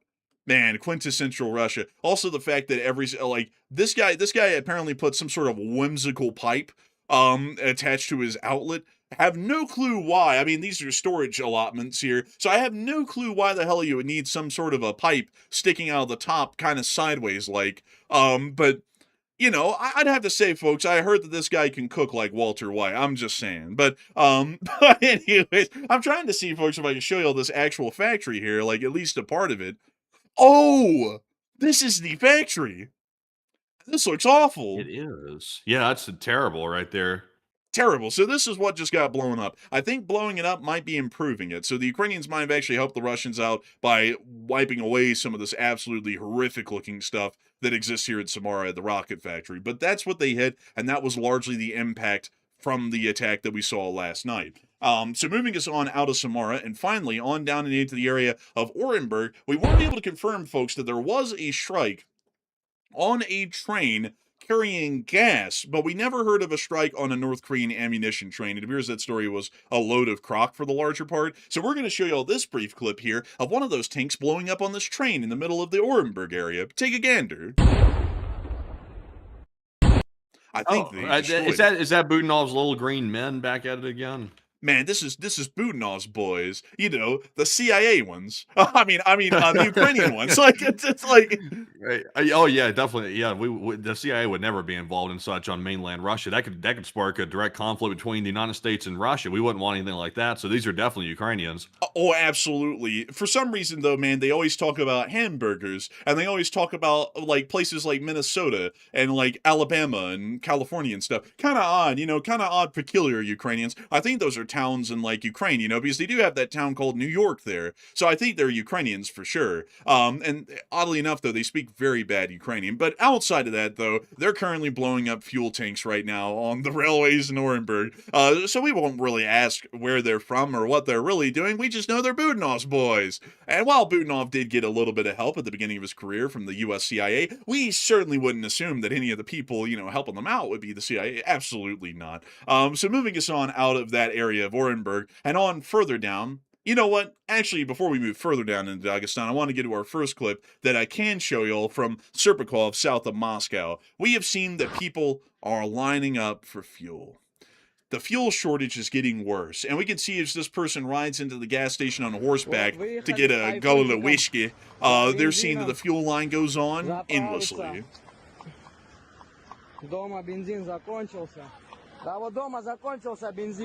Man, first time ever, people are jealous of a dude riding a horse. Man, they're looking out the window, bastard. Like it's like, look at him with that Ferrari, that stallion. Man, that guy got a laugh out Man, of it. man, I have a feeling this dude might get robbed of that horse if he keeps us up. Like going past these desperate people at the gas station, somebody might jump out and be a gopnik and rob him or something. I feel like, Man, someone's about to go and say, "Oh man, I got the horse stickies attached. Give me that." I'm like, I'm ready to go whip out that knife. You gotta whip out that little shiesty, man. But that's on down in Dagestan as well. We also got to see the fuel shortage has even reached Dagestan. So if you sent your kid to Dagestan 3 years and forget, you need to remember now because they're not getting around easy. Дагестан. 328 рублей 95 бензина. Прикиньте, да? У меня даже слов нету, я просто в недоразумении. Прикинь, 328 рублей 95 стоит. Только в ДАК заехал и вижу 95 328. So what the Katarov clone is saying? man, he's literally he's complaining about the gas price, which by the way is obscene. By the way, the gas price is horrendous. But it looks like he's driving what appears to be most likely a BMW X5 from the looks of it. I think it looks like the interior. Yep, that's exactly what it is. It's a BMW X5 right there. It's a pretty expensive SUV. So this dude's talking about the gas price. This dude's apparently a pretty high-end Dagestani, I would say. Man, he's just riding around. I gotta say, folks, I don't know what it is with everybody in Dagestan and Chechnya having the exact same beard. Like they shave the mustache off and they just keep the beard. Very, very big thing culturally down there. Makes him kind of look like a Katarov clone, though. Like I expect him to go, the gas is expensive, Don. It's a very pricey, Don. But what he's saying is that it's 328 rubles for 95 gas octane in Russia. Now, that sounds like quite a lot. And if we convert it into US dollars, it's about $4 per liter of 95 octane. A liter, I believe, if I'm not mistaken, Matthew, there is about 4 liters in a gallon. Hey, how many? Hold on, I'm trying to wrap my brain. That's right. It's 3.7 liters equals 1 US gallon. I just remembered. I totally didn't Google that. Oh, totally not. I didn't hear your keys clicking to Google that, but man, like, it's basically 4 liters to a gallon, so it's about $4 per a liter. That means it's about $12 a gallon right now in Dagestan. So it's quite pricey to get gas in Dagestan right now. Not cheap at all if we were to do some rough calculations here on the stream, and they're of course not going to be accurate because we suck at math. I personally suck at math very badly, so do not count on me to give you an exact number, but it's roughly about $12 a gallon there right now. That's pretty damn pricey. Kind of makes it seem like $5 a gallon of gas here in the United States is kind of cheap, like, you know, kind of running on the low, although it really is not at all. But still, the Russians are roughing it out, and a lot of people are hearing that there are fistfights that are breaking out at the gas stations. I wish we could show you all that footage, folks. We had, I think, 4 or 5 different videos today of literal WWE slam-out style fights going on at gas stations. It was mental. Fists were flying, gnashing of the teeth, biting into people, kicking them in the, like, you know, in the groin. It was a whole deal. Like, it was absolutely crazy, and the violence is only starting. And a lot of people are wondering, is this going to get worse? Is this going to get better? And I'll give you your answer. I'll give you your answer before we even get to this poll. The black market for gas has arrived, and it's thriving in Novorossiysk. Oh, wow, they're selling it out of the side of a shed. Man, look, it says, the benzene. He's got the vats of gas in the back of some moving trailer or something. Yeah, I would totally trust that, by the way. I would totally trust this random dude selling stuff out the side of a van looking like the kidnapper with the candy in the van. I would totally trust that he wouldn't put water in there or something to, you know, like beef up the amount of gas he's selling. I'm sure he wouldn't water it down. No, he would never water. Man, that's if they could find water. Because now Novorossiysk is without water. The water mains were busted. Man, water might be in a premium these days as well down there. Tough for them, you know, real tough. But a lot of people are talking. While we keep a look at this picture right here of this guy running what we could only describe as a scalping operation out of the back of this trailer, a lot of people are wondering whether this is going to worsen or not. Hey, Matthew, what are people thinking in that poll right now? Are they thinking things are going to get worse? Or are they going to get better? And how many people are thinking that it really is going to get worse? Okay, so the fuel shortages, they were temporarily staved off like about a week or a week and a half ago. They were temporarily staved off. That's why the footage of the gas lines largely went away for the most part. But now the temporary measures of importing gasoline via the sea toward Russia, that's starting to wear off. And now we're seeing the fuel shortages hit with a vengeance. We're seeing these black markets pop up where you have the kidnapper trailer sitting right here and they're selling, possibly some questionable, like watered down octane here out of the side of it. Also, the fights have been plentiful. Like I've been seeing fists flying. I've been seeing some knives get pulled out. The gas stations are a free for all, and some people are winning, some people are losing. Some people are losing everything from the looks of it. So it's not a good scene at the gas stations. It's definitely not good whatsoever. Very dangerous. But what are your thoughts about where this is going to go? It looks like 77% of the audience said this will only worsen soon. That's all it can do is get worse. While 9% said this is about as bad as it'll get. And 8% said Russia might stabilize it with more imports of Indian gasoline. And I don't think the temporary Indian gasoline is going to fix it. It didn't fix it a week and a half ago, and it's not going to fix it next week either. That's a stopgap measure that's only temporary and not reliable whatsoever. So I would say this can only worsen. The Russian people are pretty resilient. I will give them that because at this point, they're not making good wages. They're going broke. The banks are about to collapse, and they can't get gasoline at a reasonable rate. And even if they have the money to afford it, they can't find it for the most part. So the Russian people are really putting up a lot, and now they're about to lose out on their version of Amazon, which is wild berries. They're about to lose out on that too.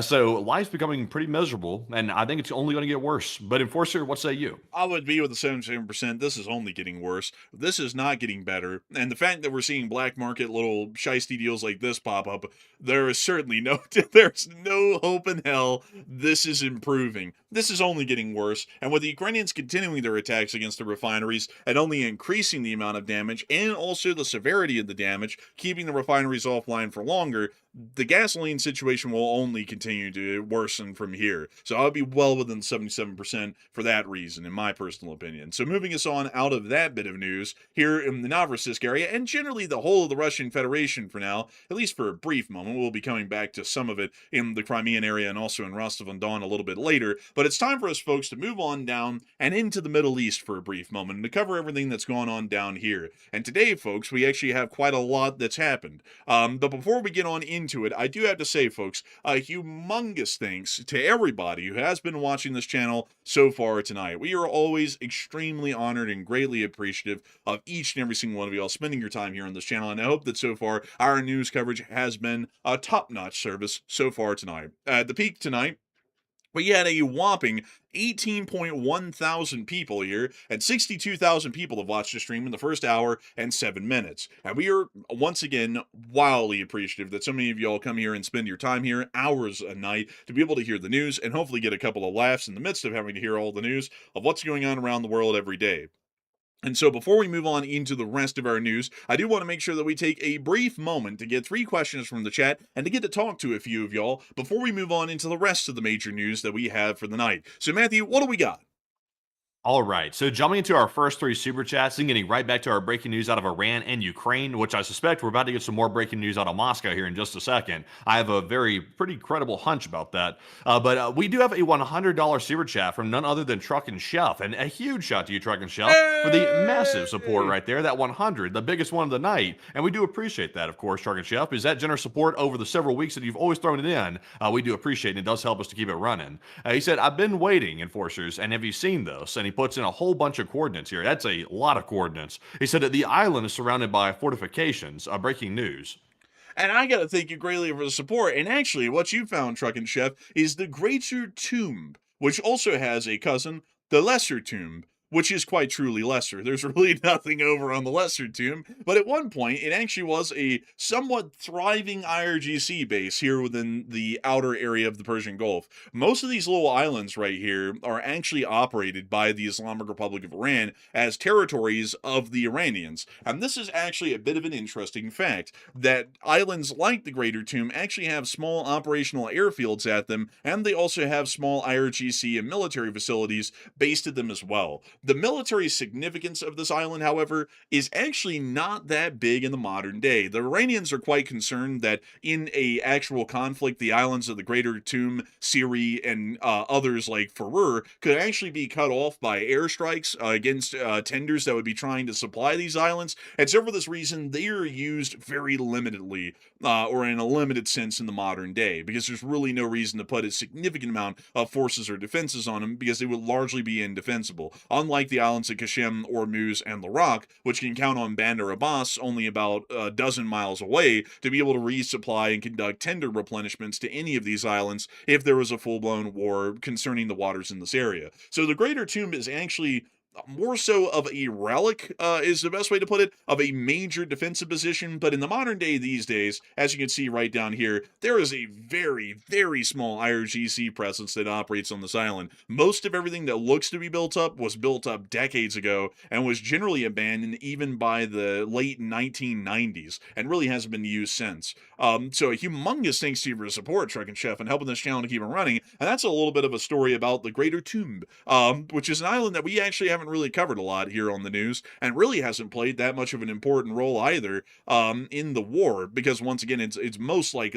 the other islands been almost completely abandoned. But a huge thanks to you so much once again, and I hope that does address that incredibly well, because it's folks like you, Truckin' Chef, trucking through the day and the night and cooking up them good eats that help us to be able to keep this channel running and keep this news on air. And we are greatly appreciative, folks, to everyone who goes out of their way to spend their time here on this channel, and also humongously appreciative to those who go out of their way to support the channel when absolutely nobody has to. The channel is entirely free to play, and viewers can support if they wish, or support none if they want to as well, and spend their time here getting this news. But the folks who do support the channel make this thing possible for me and Matthew to run every day. You'll help us to be able to keep our lights on and pay our bills. And if it wasn't for that, we wouldn't be able to be here and do this 24/7, day in and day out. I also saw a Truckin' Chef say, you're not looking at all the fortresses on the coast. Also, let me make sure to put in those other coordinates here really quickly, because I put in the first set, and I thought you were just talking about the Greater Tomb alone. But let me make sure to see where the rest of these are. Let's see here. So generally a lot of these, like to further the statement, a lot of these are generally mostly abandoned. They have been there for a while, and some of them are maintained to a minimum, but the facility has largely been abandoned. The best way to tell that, especially at this point, is by the lack of any boats or really any sorts of facilities that exist here on the coastline. They have a few fast attack boats ready to drop into the water. They have a command boat as well, and they have a couple of other fast attack boats over here, but generally most of the fortresses are abandoned. Probably one of the best examples that I could give of this that I can think of right now would actually be the Nike air defense systems that we have outside of San Francisco. And let me see if I can bring you over here, because this has actually been turned, yeah, actually this has been turned into a park or something of a museum to show off early Cold War air defense systems. But if you come around here, the Nike missile site actually is significantly built up as well, and you see a lot of battery emplacements for air defense systems and also anti-ship guns, but it is not actively manned. A lot like the defenses on the Greater Tomb, most of it's been completely abandoned and stripped of most of its defenses. But one thing also, by the way, Truckin' Chef, if you ever go by San Francisco, one thing that's really cool about this facility is that it actually has a working Nike missile launcher, or at least a kind of like a TEL in a sense, that can actually elevate this missile like it is getting prepared to fire, just like it was decades ago. It's a really cool place. A viewer actually brought this up to us years ago, and for some reason I just remembered this tonight to bring up as a shareable example, but really a neat place, very interesting as far as the history goes, and how U.S. air defenses worked against Soviet bombers, hypothetically, in the earlier part of the Cold War. By the way, folks, the Nike missiles were nuclear tipped as well. They were nuclear surface-to-air missiles. Kind of a neat fact. But anyways, a humongous thanks to you so much once again for that support, Truckin' Chef, and helping this channel to keep on running. And I hope that addresses that the best I can as well. And with that, we are on to the next one. And our second support also goes to Truckin' Chef. And thank you, Truckin' Chef, for the second generous support of the night of 50. And we do appreciate that as well. He said, spend a good 10 minutes talking about this. That island has storm the beach in Normandy looks. Look at the entire coast and look close. The island is fortified across the entire coast. Bunkers and places to mount artillery. And why is it a fortress? So, to answer that question, it was made into a fortress back during the times before precision guided airstrikes were a thing. So generally, a lot of this was built up during the 80s when it was believed that a enemy force like the United States, which was generally the main enemy of the United States, the Iranians at the time, would generally not be able to conduct precision strikes on fortified positions. And so if they were able to fortify the island a great deal and also stock up a large amount of provisions on it, a defensive force would be able to hold the island for some time and operate it in a way as an anti-ship battery or an anti-ship missile location that would be able to project power here at the very gate of the Strait of Hormuz for the larger part. The problem is that sort of a doctrine and that sort of a tactic started to fade away pretty rapidly by the time of the late 1980s. To kind of bring a side note, while all of that was being done by the Islamic Republic of Iran and also the Shah of Persia in the 1970s and the 1980s, the United States of America was fighting the war in Vietnam.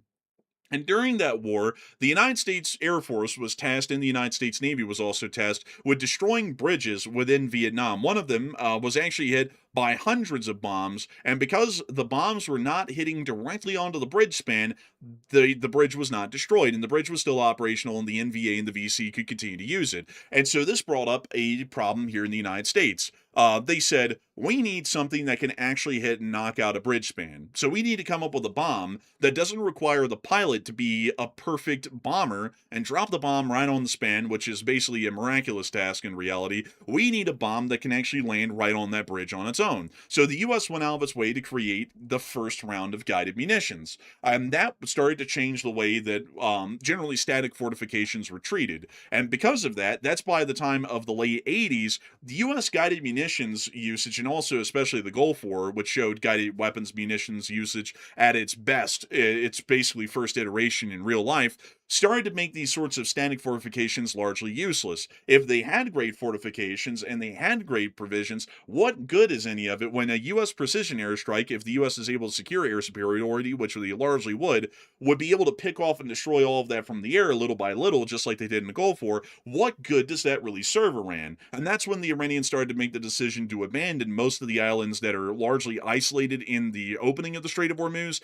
and that's why today they have a very minimal, if not non-existent presence on all of these islands, including the Greater Tomb. Although it does look like it is prepared for a D-Day landing, the amount of troops that are there is so small that they would never really be able to effect a proper defense of the island. So I hope that gives the full story of the rise and the fall of the Greater Tomb and all of the other little islands out here that once were a major part of the Iranian defensive fortifications, but now largely are nothing more than relics because of the modern day of precision guided munitions. But a huge thanks to you so much for the support and helping this channel to keep on running, because if it was not for folks like you, we would not be able to make this thing possible and keep it running. And I hope that answers your question incredibly well, and also throws in a little interesting tidbit of history about guided munitions. So humongous thanks to you so much once again. And with that, it is time for us to move on into the last question of the segment, and then we're going to be getting on into the rest of the news for the night. So Matthew, what do we got? All right, so this one's going to go to Rat in Cage. And thank you very much, Rat, for that $50 support. We do appreciate that very, very much. Very generous of you, of course, and we do appreciate it. And Rat in Cage said, do we have new tech in the theater which makes traditional munitions obsolete and shortages less meaningful? And we are short on cannonballs as well. Yeah, the U.S. really doesn't have a widely fielded autonomous vehicles, if that's what you're asking. We have seen a deployment of the Saronic drone ship that was used to attack an Iranian port, but that was more of a test run. That wasn't really something that's being widely fielded just yet. I think they were simply seeing if it worked. I think that's what they were up to, at least in my opinion. So we don't really field new munitions. We're still using the very traditional ones, PAC-3 Patriot interceptors for air defense, and the usual Tomahawks and normal missiles and things like that we've always used in the past. So the shortages are very meaningful. That's why the shortages are so bad, because we don't have cheap drones. We don't have cheap munitions to simply lob at Iran. That just simply doesn't exist right now. But Enforcer, what say you?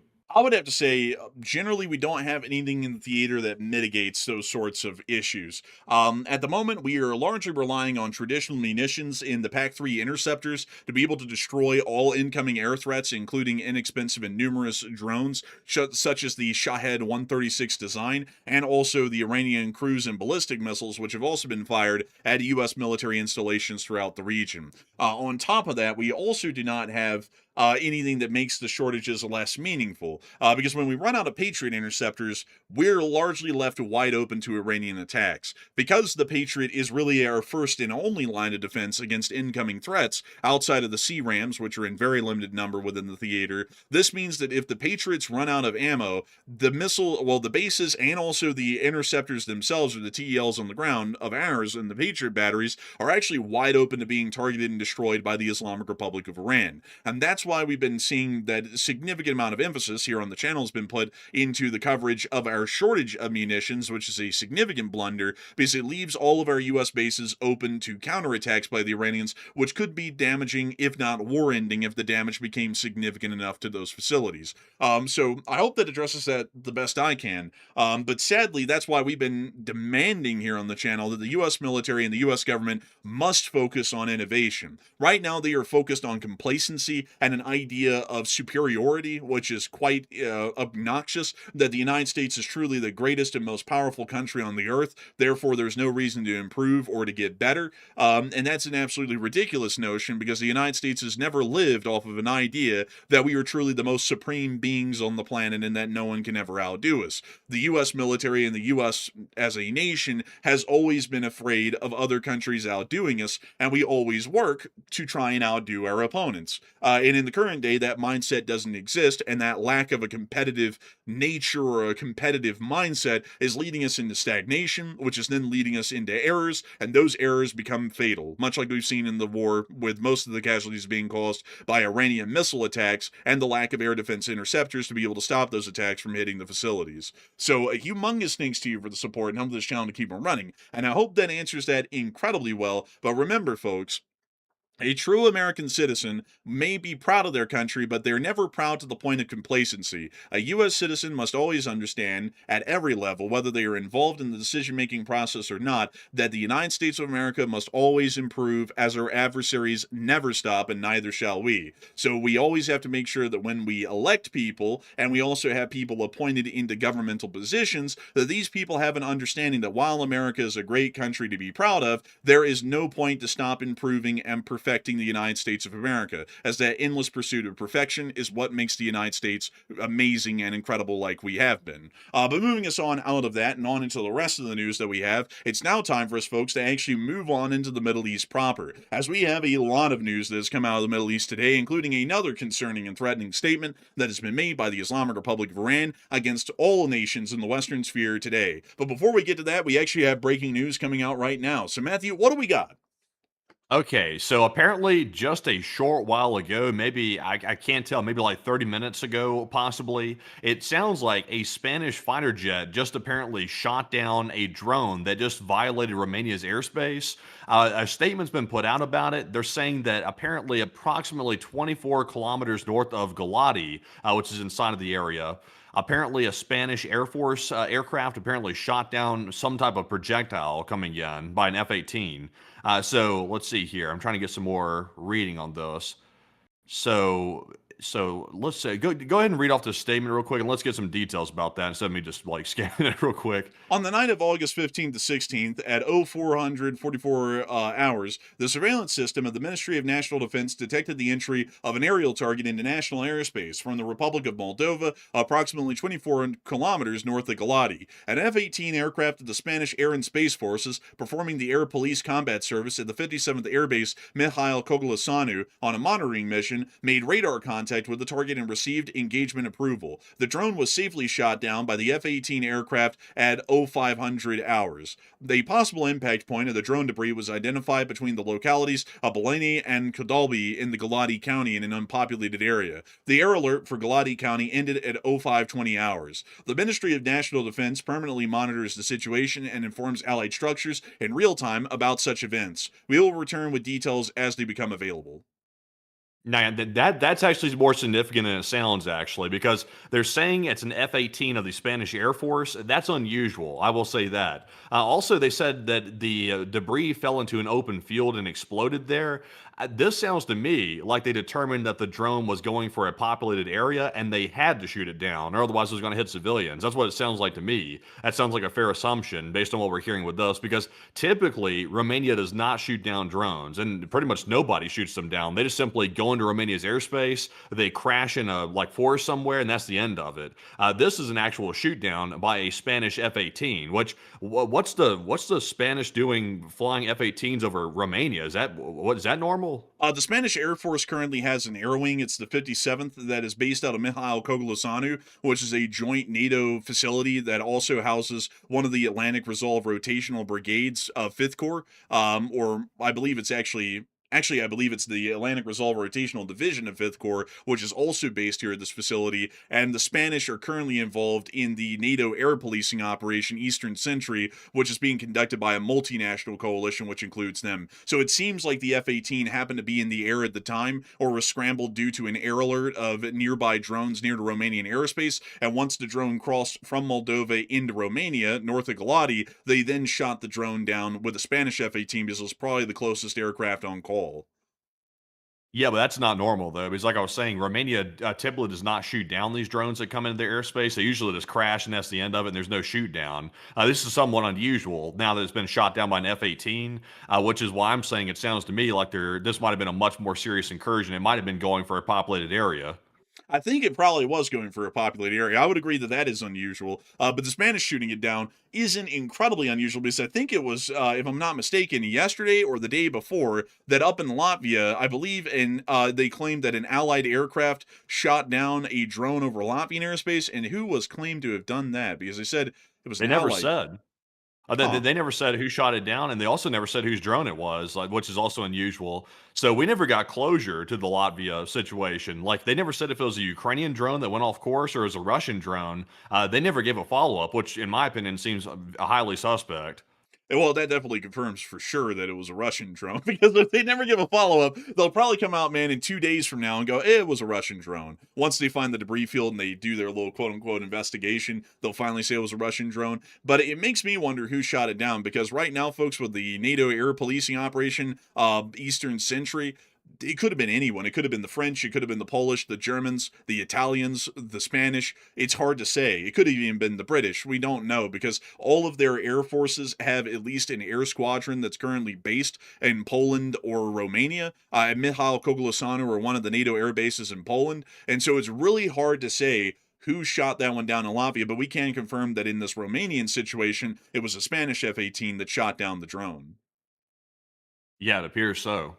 And so, moving us on from that interesting development, hopefully we'll get some further information from the Romanians, or maybe NATO here within the very brief future, on exactly what was going on in the situation and where they believe the drone was heading or what its heading was. This will start to give us a lot more information to work with to give you all an ironclad story on air of what really was going on in Romania at this point. But moving us on out of that breaking news in Romania and back on down into the Middle East, the Islamic Republic of Iran has made a significant threat today, once again on state television, which I have to say, folks, I don't know what it is with Iranian state television, but I don't really think that any of the enemies of the United States have any room to say that the Western media is brain rot, because every time we look at memory TV, this is the definition of brain rot. There's so much going on the screen that it's really hard to say what the hell is really happening. Also, by the way, a memory TV is not the Iranian station. That's just the people translating it. Oh, sorry. Like, man, I was about to say, man, that overstimulated shit. But, sorry, memory TV is the one that translated this. But it is actually, let's see here. Let's see. I wish I could read this because I would probably be able to tell you what news agency it is. But no shade at Memory TV, by the way. They actually are the ones translating it. So, Matthew, should we show the clip or should we just read the summary of this? Just read the summary. It's too long of a clip to show it. We'll let y'all hear a little bit of it, though. Just a tad. Just a few seconds. That's enough. So moving us on. Man, what's he talking like? It's like, what kind of tone is that? He said, it's like, you good though? Exactly. I said, You know, when the Americans attack your country, you have to defend it. It's like some freaking Mongol shit, man.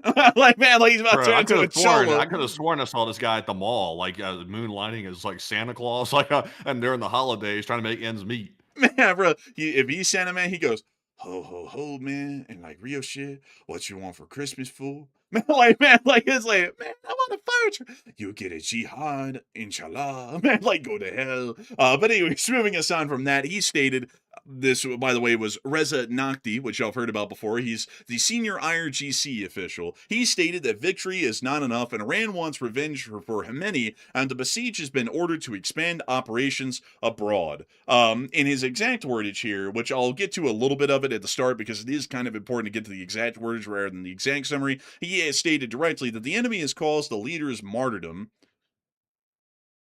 In this situation, our people, Muslims, humanity, and seekers of justice and freedom,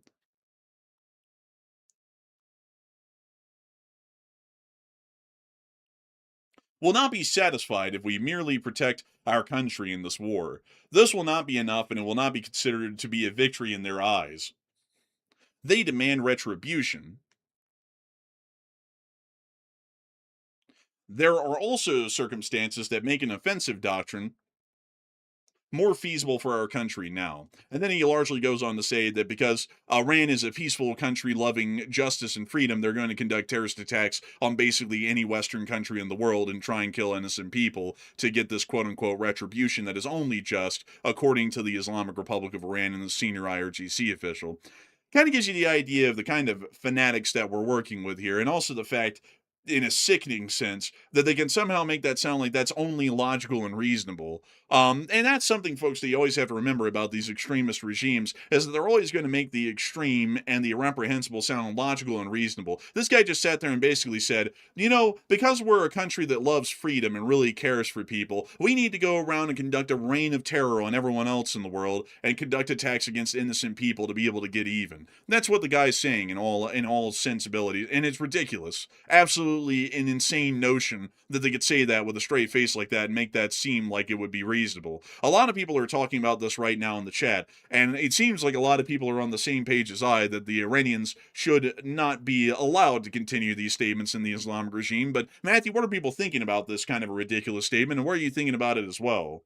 So the Iranian officials are saying that victory is apparently not enough, which, by the way, like technically they have a victory because they still have the Strait of Hormuz under their control. Like that's just the reality of the situation. But at the same time, though, I mean, it's not like they totally won the entire exchange. I wouldn't say that. Now, the Strait of Hormuz is a huge crux of the matter, which they still have control of, but they're acting like they are declaring like a full-on victory, which seems a little bit premature because I have a feeling the fighting is going to restart pretty soon. So they're saying they're going to expand their operations abroad for revenge, which we've heard reports about that before, and now apparently it's being corroborated. So what are your thoughts? 56% of the audience said we should preemptively destroy Iran's regime while there's still time, while 21% said just increase U.S. domestic security, that'll solve it, and 12% said only retaliate if Iran actually follows through with it. And in my personal opinion, I'm still with the 56%. I still believe that preemptively destroying the Iranian regime is the best course forward.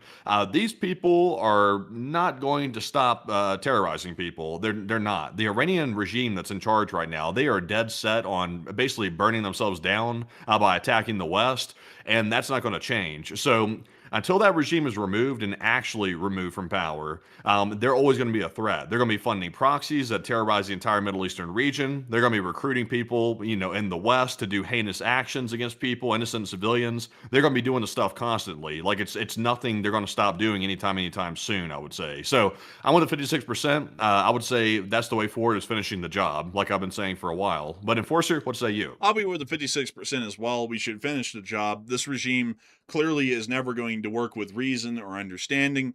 That's quite clear. Anyone who thinks otherwise is absolutely stupid. Like there's no I'm not even going to mince words. It's absolutely stupid to think that the Iranians are a reasonable country, or the Islamic regime is a reasonable government and one that the United States can work with to create a deal in the Hormuz and think that everything's going to be fine. We're only emboldening them to do farther actions and damage against us and innocent people worldwide if we adhere or more so submit to their demands. And so I'd be well with the 56%. We should preemptively destroy the Islamic Republic of Iran. We should continue the conflict, and we should not only see that the Strait of Hormuz is reopened, but we should see that we continue on to achieve our actual ambitions and military objectives that we laid out in the Islamic Republic of Iran in the first day of the war, and see those through to some form of a success, one way or the other. It is necessary for the national security of this country and also our sphere of influence and our general soft power control of the Middle East. But moving us on from that and outside of the capital of Tehran, inside the Islamic Republic of Iran, we've also been able to hear that the Iranians created a problem today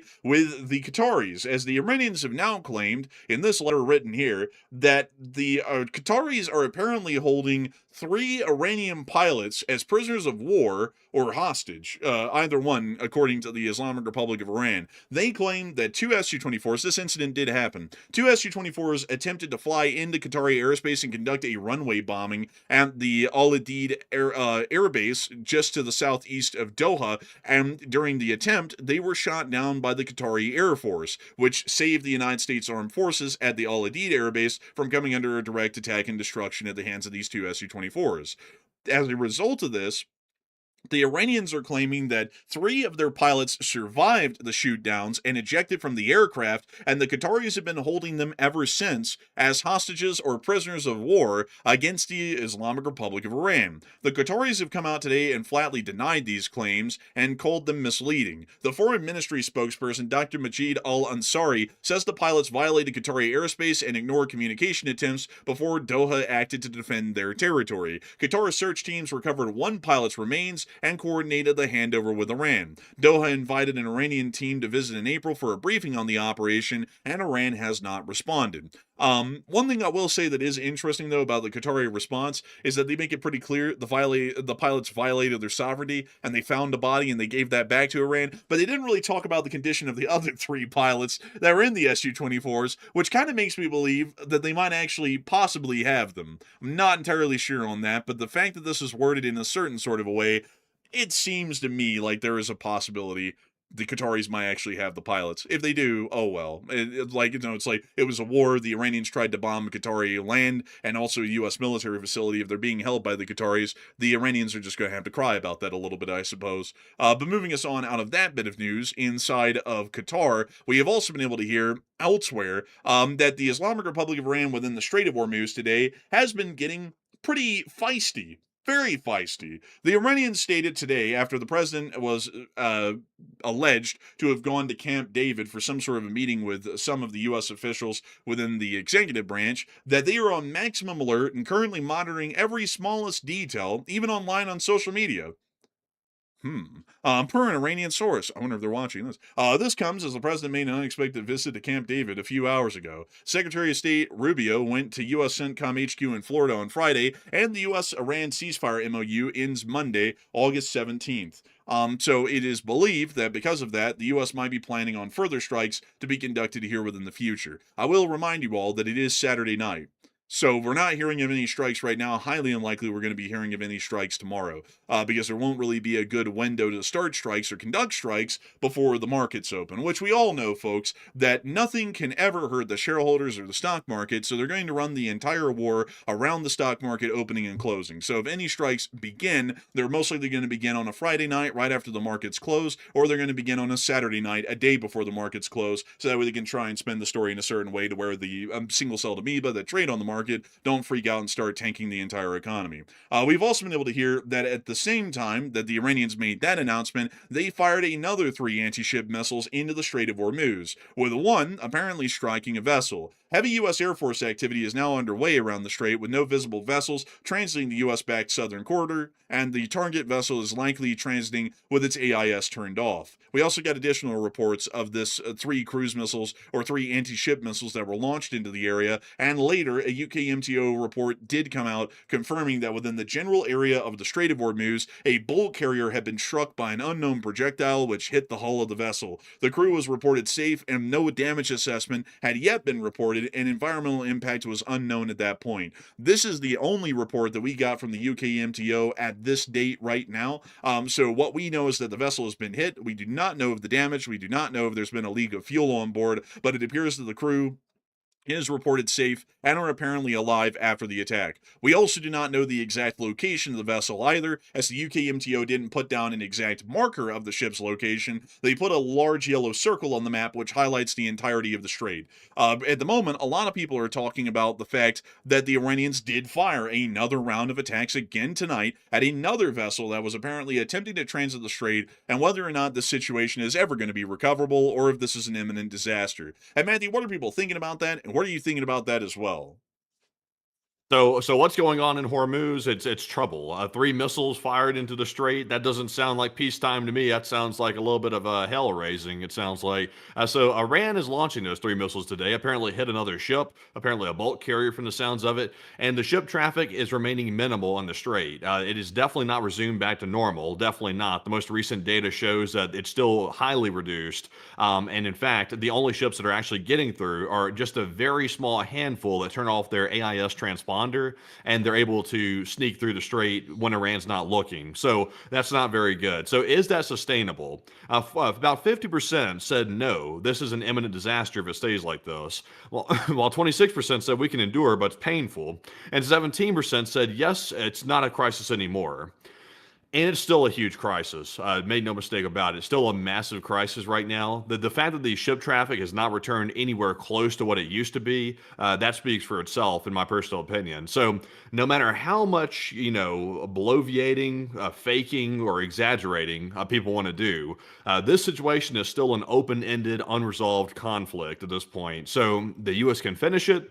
We can hope that maybe the global economy does not implode in the meantime. But in my opinion, I'm with the 50%. This is a ticking time bomb at this point. So, that's why I think the war will restart. But Enforcer, what say you? I would say that this is an imminent disaster. I'd be well with the 50%. The U.S. Strategic Petroleum Reserve is still being depleted week over week at an unsustainable rate. Let me make sure to go show that to y'all, just in case y'all want to see it.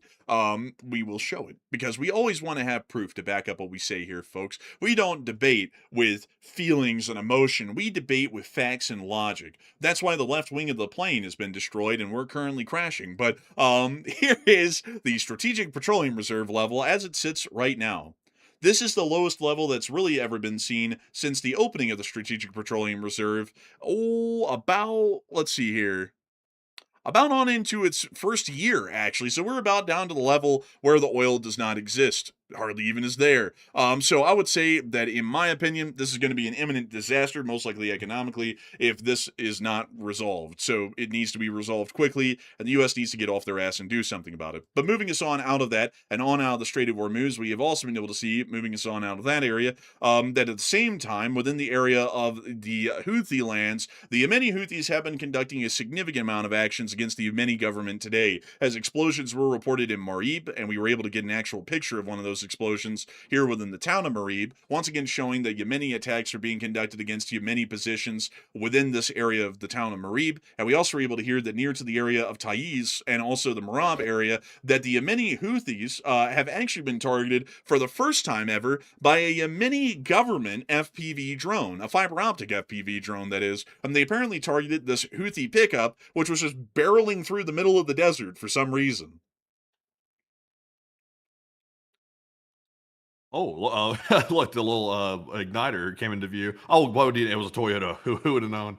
Man, who would have done thunk it? man, every single salesperson out there. There's an order for 10,000 Hiluxes to just some random company, like a plumbing company in the Middle East. Why not? Let's send them. And then they end up there. Who knows why? But anyways, moving us on out of that, pretty interesting note. I don't know if y'all are thinking this, but I'm kind of thinking it. How the hell can the Yemeni government get FPV drones before the U.S. Army does? I gotta say, Well, this. notice that was an off-the-shelf one too. I won't say the brand name of it, but it was an off-the-shelf drone that you could buy at like any electronics store. Like, it was straight off the shelf. They just strapped a munition to it. Even at that, though, how did they get one first before the U.S. military? It's like, we Oh, kind they of just need bought those it. now. Well, yeah, I mean, why can't the Army just buy it? Because they can't just do anything simply. It has to be complicated, overly expensive, extremely bureaucratic, and everybody has to get a little kickback too. That's why we need to put tariffs on foreign drones, so that way we can make sure to keep it all American, right? Not that there might be any reason for that. It's just a little thing. It's not like anyone might be involved in running a drone company. Oh, but we won't dabble in that. We'll just move on to the rest of the actual news that we have down in Al Mocha, as the Yemeni Houthis have also targeted the Yemeni-controlled port of Mocha heavily. I'm gonna stop calling the Yemeni Houthis, by the way, folks. I'm gonna call the Yemeni government the Yemenis, and I'm gonna call the Houthis, because saying Yemeni Houthis and Yemenis, it sounds incredibly difficult or complicated even to me when I'm saying it. But the Houthis hit the Yemeni port of Mocha here on this clip, and a major fire has been raging in the port of Mocha since. The damage has been quite significant, and it looks like several vessels have been burned down to the waterline as a result of the strikes that were conducted by the Houthis on the Yemeni port. Here's another picture up close, and a video actually, showing the fire and the devastation in the port of Mocha in the aftermath of the attack. Looks like the set of Dune. They hit this thing, this Mocha Frappalata Chocolate. He is the Lisan Al Gaib. Miami! it's the Lisan Al Gaib. But beyond that, though, the port of Mocha is no longer. We're not going to show the whole clip here, but it does appear that there's been significant damage caused by Houthi forces in an attack against the Yemeni government. So that is the situation as we see it right now in the Yemeni civil war, which is definitely starting to ramp up as the days keep passing by. Moving us on out of Yemen and on up into Israel, we also were able to hear, not that there was a ceasefire, but the Israelis claimed that the Hezbollah forces broke the ceasefire, and Netanyahu condemned the Hezbollah's flagrant ceasefire violation this morning and intentional exploitation of civilians as human shields. And then he stated this morning Hezbollah violated the ceasefire in Lebanon by attacking our soldiers in the security zone, which protects Israeli communities just across the border. The Hezbollah attack seriously injured 3 of our soldiers. The IDF responded by striking the Hezbollah terror headquarters, which ordered the attack. Only later did the IDF learn that Hezbollah deliberately put civilians in the military compound, and Hezbollah is wishing to do anything, including using its own civilians as human shields, to falsely accuse Israel of deliberately targeting civilians, which the IDF clearly didn't, and never has. But moving us on from that, we were able to see the major Israeli strikes that were conducted in southern Lebanon in response to this. I want you all to keep in mind that we never heard the announcement of a ceasefire, and it was literally like 3 days ago on last week's map that the Israelis were blowing up major positions around Nabatea with like 900 tons of TNT. So I don't really think there ever was a ceasefire. I think the Israelis might have just made that up, or this is like the 9,000th ceasefire that they've had. Either one, it wouldn't have mattered. The war was going on anyways. We were able to see some of the strikes that were conducted in this area in this clip right here.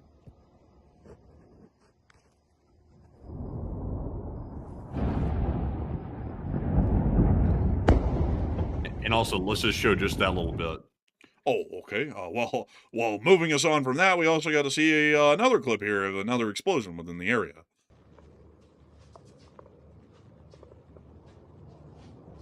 We can also hear some sporadic rifle fire.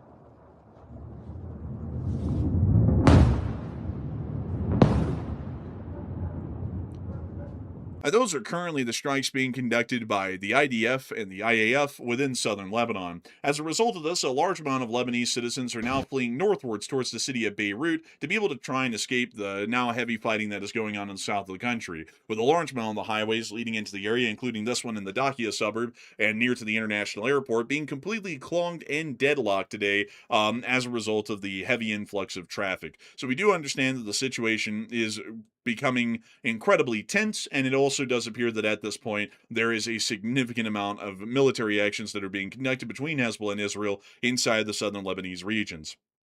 And so with that, folks, that's funnily enough all the news we had for the day, in the Middle East at least. Yippee! So moving us on back out of that and towards the war in Ukraine, a brief drop-off near to the area of Camp David will let us know that the president has made a last-minute unexpected visit to Camp David aboard the Marine One VH-3D helicopter, per flight tracking data. This comes as the White House press pool has been silent for over 14 hours, and multiple special air mission flights took off last night carrying cabinet members, senior staff, and other officials to Camp David. This visit comes just 2 days before the official U.S.-Iran ceasefire expires on Monday, August the 17th. I also want y'all to keep in mind that we do not know what they're exactly talking about here. And we've also been able to hear that the president has been busy making a whole bunch of new developments and statements, particularly pertaining to the U.S. Navy. To share with y'all one of the new ones, because I wouldn't believe this myself, folks, but this was actually true. Is apparently the president has now become fixated on the ugliness of the Gerald R. Ford class aircraft carriers and has stated that they're not cool enough looking. So apparently the president is now trying to push, according to some insider sources that pertain to naval acquisitions and the construction of new ships, that the superstructure of the vessel actually has to be moved much farther forward to make it look like a World War II aircraft carrier, although that would incur significant costs to the tune of most likely billions, which would basically have to be rebuilding the entire carrier, and also this would cut down on the efficiency on deck of the carrier and its operations. The whole point of the superstructure being almost at the complete rear of the flight deck was to be able to improve deck operations for aircraft that are being moved, taxiing or taking off, or landing on the deck of the carrier. So now we're understanding that the president has to take under a whole new vanity project, which is to figure out how to screw over a multi-billion-dollar aircraft carrier with a style design rather than a function design. Because apparently we fight wars with form over function rather than function over form. So you know, I didn't want to ruffle any feathers, but I just wanted to add that one because when I heard that that was actually confirmed and had been reported by officials privy to the matter, I kind of was a little bit gobstopped that that's even a priority at this point. But whatever. Anyways, moving us on from that. And on out of that bit of news, it's now time for us to make our way back on over and into the war in Ukraine, as we have been able to hear of some major developments within this area, not only including the strikes inside the Russian Federation, but also the actual front lines in Ukraine themselves. In Lithuania, we were able to hear that the new factory is being opened by the Ukrainian defense company DEMZ, which will build a new factory in Lithuania for the production of ammunition and other components. So we do understand that there are further war industries that are opening in Lithuania to support the ongoing war effort in Ukraine. Additionally, we have also been able to hear that the Ukrainians are now beginning to work on protection of critical electrical infrastructure and are beginning to move substations underground to protect against Russian strikes. Zaporizhia is building underground structures at 2 transformers substations, the first such project in the country, and over half of key transformers are already covered with protective structures, but the Ukrainians are now planning for the protection of these systems to move them underground to make them more impervious, if not largely impossible, for the Russian Federation to successfully hit and completely destroy or damage. Outside of that, we've also been able to hear that inside of the Ukrainian capital, the state of Ukraine has unfortunately been once again dealing with major strikes by the Russian Federation, with strikes being reported in Kyiv, Kryvyi Rih, and Kremenchuk, major cities generally along the Dnipro River. We have also been able to see the strikes in Kyiv themselves and some intermittent pictures of the rising smoke and fires as a result of Russian ballistic missile explosions within the city, as the Russians continue to take advantage of the Ukrainians' ballistic missile interceptor shortage and continue to strike with ballistic missiles at major cities, causing significant amounts of civilian casualties and some intermittent attempts at actually hitting and damaging war industry, which is vital for the maintenance of the war in the state of Ukraine. We've also been able to hear that the Ukraine Online has notified citizens in Ukraine that they should stock up on food, as over the next 24 hours, the enemy plans to attack large warehouses of food and goods in Kyiv and the surrounding area, according to monitoring groups. The enemy is showing interest in disrupting the logistics of food in the food industry in the capital region, as evidenced by recent attacks and plans for further strikes. The enemy wants to see empty shelves in Kyiv supermarkets, and this applies to both food and hygiene products, along with some other goods that are generally sold to the buying public inside of Ukraine. So we do understand that, at least according to some statements, this might be a legitimate sort of a threat that the Russians might act out on here in the very near future. If they do, we will make sure to report on that one. Moving us on out of that, we also were able to see, moving us directly on towards the front lines of Ukraine, that the Ukrainian armed forces were taking down drones over the Sumy area today with the Ukrainian Sky Wars drone unit of the Autonomous Systems Forces targeting and taking out these drones in larger numbers. FPV on FPV action has become heavily prevalent in the war as it serves as a cheap and efficient form of air defense against Russian reconnaissance flights and also Russian FPV and attack drones, which is incredibly important in keeping the Ukrainians on the cutting edge. This also ensures that the Ukrainians are able to balance their own drone offense and defensive forces to create a relative situation of firepower superiority, which allows for them to be able to keep the front lines static, if not being pushed back, like we'll get to here in a brief moment further south. Moving us on out of the Sumy area and on into our location unknowns, we got a lot of interesting developments today about the FP5 Flamingo. And we were able to see that a interesting video came out today from Firepoint of a Flamingo launch. Take a little look. Also, we'll have to mute that, sadly, but look at that. That's pretty neat. They have the mobile TEL trailers, so they pull up with those to launch them. Man, I remember when America said, but we don't have anything to launch a Tomahawk with a trailer on. And then the Ukrainians went, oh, that's fine. We made the cruise missile and trailer. And then the Americans went, huh? Really?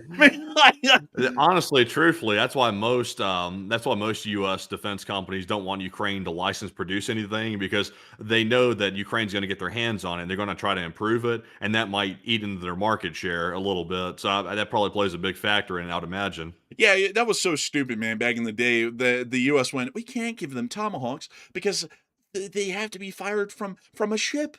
We don't have a trailer, and a trailer could cost hundreds of millions, if not billions of dollars to make. Meanwhile, Ukraine probably made it with scraps in a cave somewhere in like the Carpathians. It's like that's ridiculous. So as long as it works, it works. It doesn't have to be made out of like carbon fiber and graphite steel composite to the 10th quantum degree or something like that. As long as it works, it works. Like nobody's going to be examining the steel that close when you're firing a missile. It's like you just need to fire the missile. Yeah, it's like if it's being fired from a TEL, the crew's going to be so far away that if for some reason the whole thing went and effed up and blew up, it's not like anyone's going to get injured or killed from it. So if the trailer suffers a critical failure, so what? It's like that whole thing that came around about the trailer, that was just nothing but absolute stupidity. Man, that was peak American bureaucratic stupidity of, oh, the trailer. It's like they made one. It's like we can make one. Just put a Tomahawk on a cradle with a rocket booster on a trailer. There you go. It's done. It's done. You don't have to do all the stupid stuff we keep doing to make everything with an extreme price bracket. But we also were able to see this Flamingo here before the launch with the red light. Real nice. Man, call this thing the red light district, because after this missile hits a refinery, the Russians are going to have no ass. None. Oh, no. Call this missile a stripper, because it's stripping everything at the launch site. Man, call this missile a tweaker, because when this thing gets done with Russia, they ain't going to have no copper left. I tell you. Real. Oh, man, but moving us on out of that little picture, we also got the Russian casualty report. Holy moly. 2 Bobcats, please. 2 Bobcats. So they got 2. That's a very good day right there, 1 and 2. Yeah, it's just quiet, very much indeed. Heavens. I wonder, Anyways, beyond that, though, Mr. Secure with the record stated that personnel losses are about 1,300 a day, 1 month to 1.5 milli. And there was an error, 1,676 UAVs. The total is correct. And actually, folks, I just realized this is yesterday's casualty report. What is going on here? This is today's. Hey, 4 Bobcats. Look at that. Oh, that's better. 4 Bobcats. I was lied to a moment ago. We have 4 of them, actually. That's much better. Ye were deceived. Yees was deceived. And according to Mr. ECQ the records, the Russian losses on the 15th of August, day 1,634. Losses are above average, and 522 vehicles and fuel tanks ranks to the 11th highest daily loss, and 12 ground robotic complexes is tied as the 8th highest, which is not shown. And over the course of the past 24 hours, we were able to see that 1,370 Russian soldiers were wounded and killed, along with 3 APCs, 522 supply trucks, 5 main battle tanks, 62 artillery pieces, 1,835 drones, 2 MLRSs, 3 anti-aircraft warfare systems, and also 4 Bobcat skid steers. What a beautiful, incredible day. It's an amazing thing, a wonderful thing to see, and the Russians continue to suffer, as they should. Moving us on from that and on into those front lines to see where exactly that was going on, up in the Kupiansk area, things were getting quite interesting. The 15th Combined Rifle Brigade was making sure to take out some of those Russian Bila drones. These things cost about 100 grand. Not cheap. Well, that's that. Moving us on out of the That was Kupiansk area. it? That was it? Wait, I thought there was something more. Nope, it was just a $100,000 drone. That's it. What? Expect something else? You Man, expect a put whole that dog on the and pony most show? expensivest. You know that whole show that they have like that rapper dude on there, like, and they're looking at all the most expensive stuff. It's called the most expensivest shit.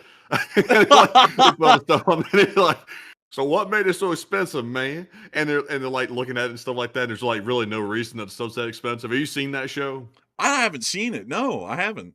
It's on Vice News, I think, or at least it was. I think the last time I saw it. Man, I've never heard of that in my life, man. I got to tell you, I never heard of such. I never, I have seen one YouTuber though, man.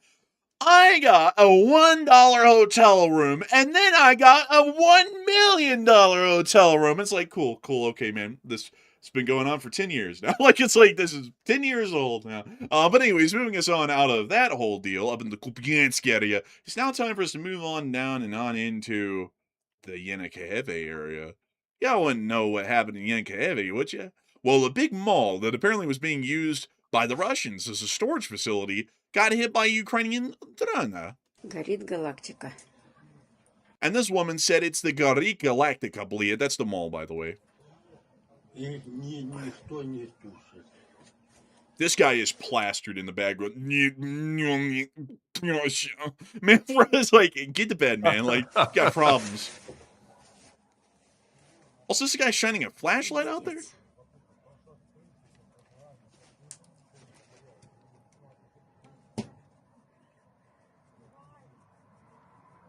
Someone's scratching up a storm. Man, I was wondering what the hell that was. I was like, what the hell is that noise in the background? Man, someone's scratching like a Nutrition dog. начинает Like, консервация. They sure were scratching for a long time. Господи. They're still doing it. Man, it might not be vodka, it might be crocodile. I don't know what the hell's going on in the background. I guess he's scratching. I don't know. Man. Let's get to the next. Man, I don't even know what to say on that, man. Oh, it's the same one as the duplicate. Well, you know what? We won't watch it again. It's something there. But, well, hey, Vadim, what do you think of the fire out there at the Galactica Mall right outside your house? It's certainly something. Very cool. Thank you very much for your input, Vadim. So moving us on out of Yenikeyeve, it's now time for us to move towards Pokrovsk. The Ukrainians were not letting up on Russian logistics today. They let them have it, including the kitchen sink. This was near to the area of Chesiv Yar and Pokrovsk, where these clips were filmed, including the sad ATV driver who had his last. Oh, that guy just sacrificed the driver too. He did him dirty. He leaned over sideways, pushed the driver into the drone. That was dirty. Man. Oh. Oh, Brian.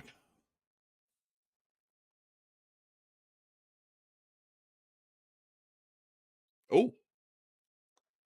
Oh, a Blanca. Classic. Not so much anymore. Oh, that thing got burned to a little crisp, dude. That thing was like charred white. Well, moving us on from that and on into our next clip, we also got to see that they were hitting Russian positions in the 40th Marine Brigade. Let's take a little gander at this. We got big news coming with this clip, by the way, folks. And there goes a couple of Russians, believe it. We nice to see them getting a few more with what appears to be bottle bombs. Believe it. I haven't ever seen a bomb look like a soda bottle, but that's, there's a day for everything.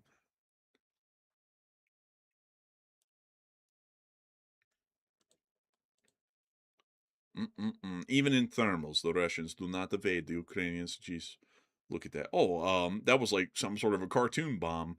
I don't know what's up with the variety of bombs here in this clip. They're quite unique, but the effects are clearly positive.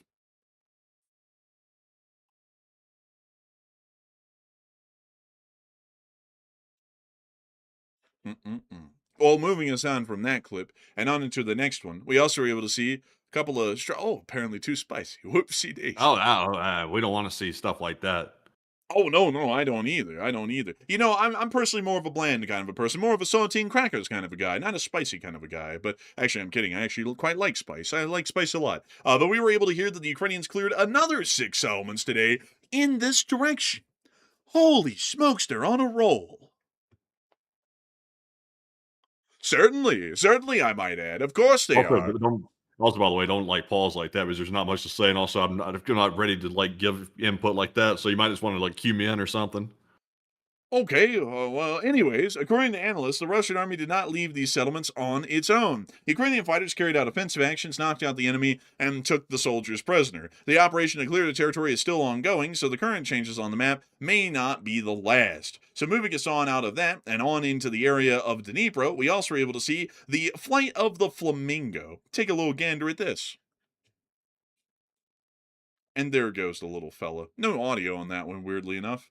But moving us on out of that clip and on down and into the area of the Zaporizhia front. I mean, honestly, man, I was giving a random pause because he told me to slow down. I was like, maybe he wants to throw something in. I don't know. Apparently not. But we were able to see some strikes in the area behind the lines near to the M14 and other supply lines in the area. Yeah. Oh, and we don't want AI-generated music. But we can see here the destruction along the highway. It appears that a semi-truck was hit and damaged, possibly along with another one. We can also see another truck down there swerving wildly, and I don't know what's going on because the camera's flinging around, but there are fires all along the highway. Now you see the You truck just slammed on the brakes or something. It looks like, oh my God. Oh! It's right there. Oh! That's why I slammed on the brakes. The thing was literally right there. How the hell why was it going so slow?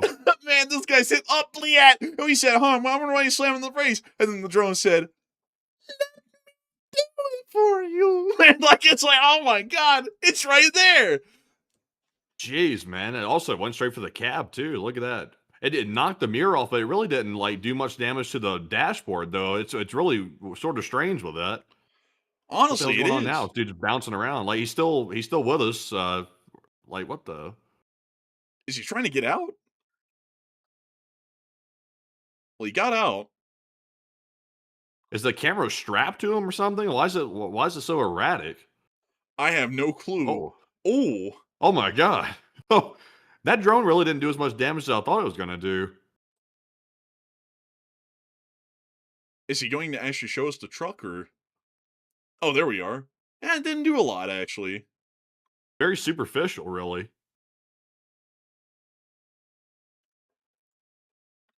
That was actually very underwhelming, actually. I'm kind of surprised.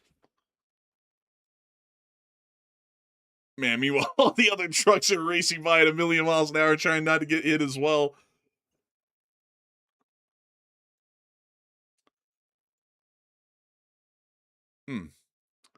Well, gives us a bit of a look at what the supply line situation's like in the rear.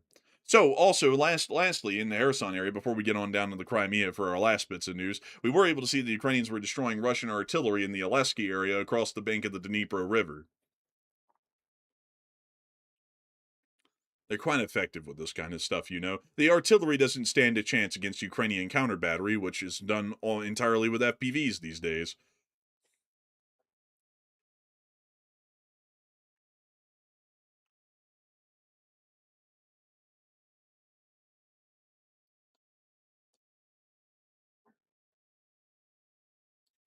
Oh! What the hell? Bro, that's new. Man, they got that cat in them. But moving us on out of that clip, it's now time for us to make it down, folks, and into the Sea of Azov and Crimea. We were able to see the Russians are now equipping their ships with drone nets. We're muting that. Oh, look at that. Ah, yes, a drone net. There's just one problem. The top of the deck up there at the bridge, it's like the net is barely off the surface, which is where the drone's going to hit. You know what's kind of funny, man, is that they think this is going to protect them against drones, but they don't know that the comically large mosquito is waiting 50 yards down the river to hop out and dig right through that net and get them. Man, Yeah, and also a bigger drone that they're using to hit these things. I mean, this might repel a FPV drone, but I'm not sure if it's going to repel like a large FP1. I don't think this is repelling anything, honestly. It's like, a lot of these drones carry shaped charges like RPG-7 rounds, and because they're shaped charges, they project a jet of explosive force in a very focalized point.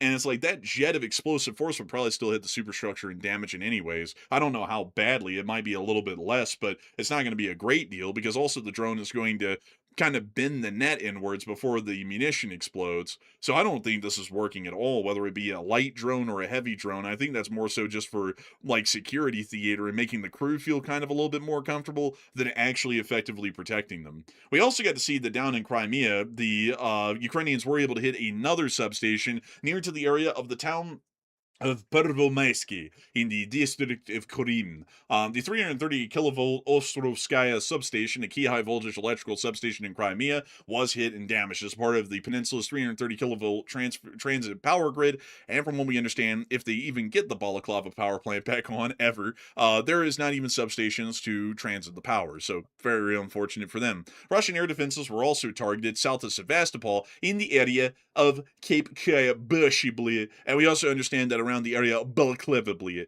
we also understand that this area was also hit, and there was a fire within the area. Unfortunately, very sad for them. But with that, folks, that is actually the end of the news for the day. We do not have a speech from the president of Ukraine, President Volodymyr Zelensky. It really is a shame. He used to make those every single day. Now we get them every other day or every few days. I don't know why he stopped doing them. We really appreciated them. It gave us a moment to get a drink of voda. It gave us a moment to, go to the restroom if we needed to. Now we just gotta, rough it out and do a whole 3.5 hour show entirely without breaks. Especially myself, because the rule is that dead air is bad air, and so someone has to keep talking, and that someone is me. So I don't ever get up at all.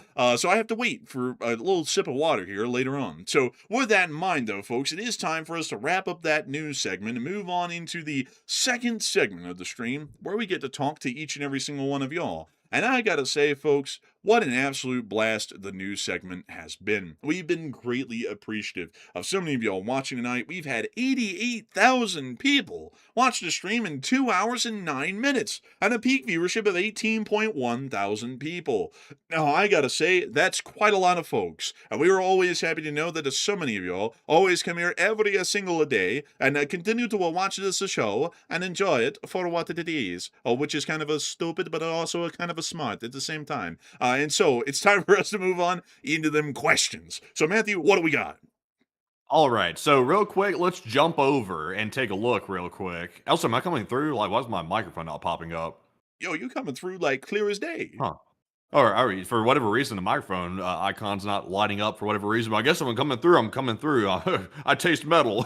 But anyways, go to the NASA Firms of Fire satellite for a second. Let's go see if we can see the fire signature on that location of the... Is that it right there? Refresh your yes. screen. Let's see if it pops up. It was already refresh. Interesting. On mine, it's showing a little bit more. Well, I'm not sure what's up with that. It's showing slightly more than what you're seeing right there. Maybe, I don't know what's up with that, but apparently it's not really showing a fire signature on your screen for the most part. Not really. There's a little fire going on up here in the middle of what appears to be like some sort of a factory, but this is the only fire blip I have on Firms. Interesting. So yeah, for the people asking, apparently there is no fire data on Firms yet showing the wild berries on fire, but I mean the footage is still coming out, still crazy. That's coming out of that whole strike right there. We did get apparently one more video of it. It's really just a repetitive video. It shows what we've already seen before out of that Coladino attack. So not too much to see extra with that. But in the meantime, though, let's go ahead and jump right into our super chats, our live chats, and our Morse code decoders of the night, and jumping straight back into those. We have a $50 support from none other than Ross, and Ross is all the way down in Australia, the land down under, the land of the Quokka in the west, and the land of the inland Taipan over there on the right, I think. But thank you very much, Ross, for that 50. He said, if Iran acts on its loose threats and proceeds with terror attacks, similar to what we saw from Al Qaeda at the turn of the century, the U.S. and a coalition of the willing will have to risk life and limb to weed out the IRGC crazies once and for all. And I'd have to thank you immensely for the support. And I would agree that if they did do attacks like that, we would have to go out there and clear them out. That would at least be the reasonable thing to do and the sensible thing to do. But we would also have to make sure that we don't have people trying to nation build in the country and build a government that will not be sustainable or functionable inside of a country like that. Because, the Iraqi government, while functioning, hardly functions, and we really don't want to repeat that elsewhere. So if the Iranians want a monarchy, they should have a monarchy. If they want to have a democracy, they should have a democracy, but we shouldn't really impede them in their process. We should allow them for them to have a choice, but then whatever choice they make, support them in that sort of a decision. That's what I would say. Because if they do that, I think we're all on the same page that we would have to respond and we would have to destroy the Islamic regime once and for all. But what comes afterwards is the part that usually becomes very mired, murky, and quite difficult for a lot of people to navigate, figure out, or decide on. And I would say there isn't a lot, hopefully, for us to decide. Hopefully, we will let the Iranian people decide and support them in a decision, which would also make us appear quite benevolent and make us quite friendly looking to the new Iranian government and the Iranian people, which would most likely ensure that that new government would be indebted in gratitude to us and would continue to remain in positive relationships with the United States. So huge thanks to you for the support and helping this channel to keep on running, Ross. Because if it wasn't for folks like you, we wouldn't be able to make this channel possible, and we wouldn't be able to agree that if the Iranians conduct an attack on U.S. soil, we ought to go over there and give them about all we've got in terms of firepower, including the kitchen sink. And so a huge thanks to you once again. And with that, we are on to the next one. And we also have a $50 support from Highlands Outcast. And thank you, Highlands, for that 50. And we do appreciate it very much. Very generous support. Hey. And Highlands said, fantastic info as usual. And you've become a major, reliable news source. An amazing effort.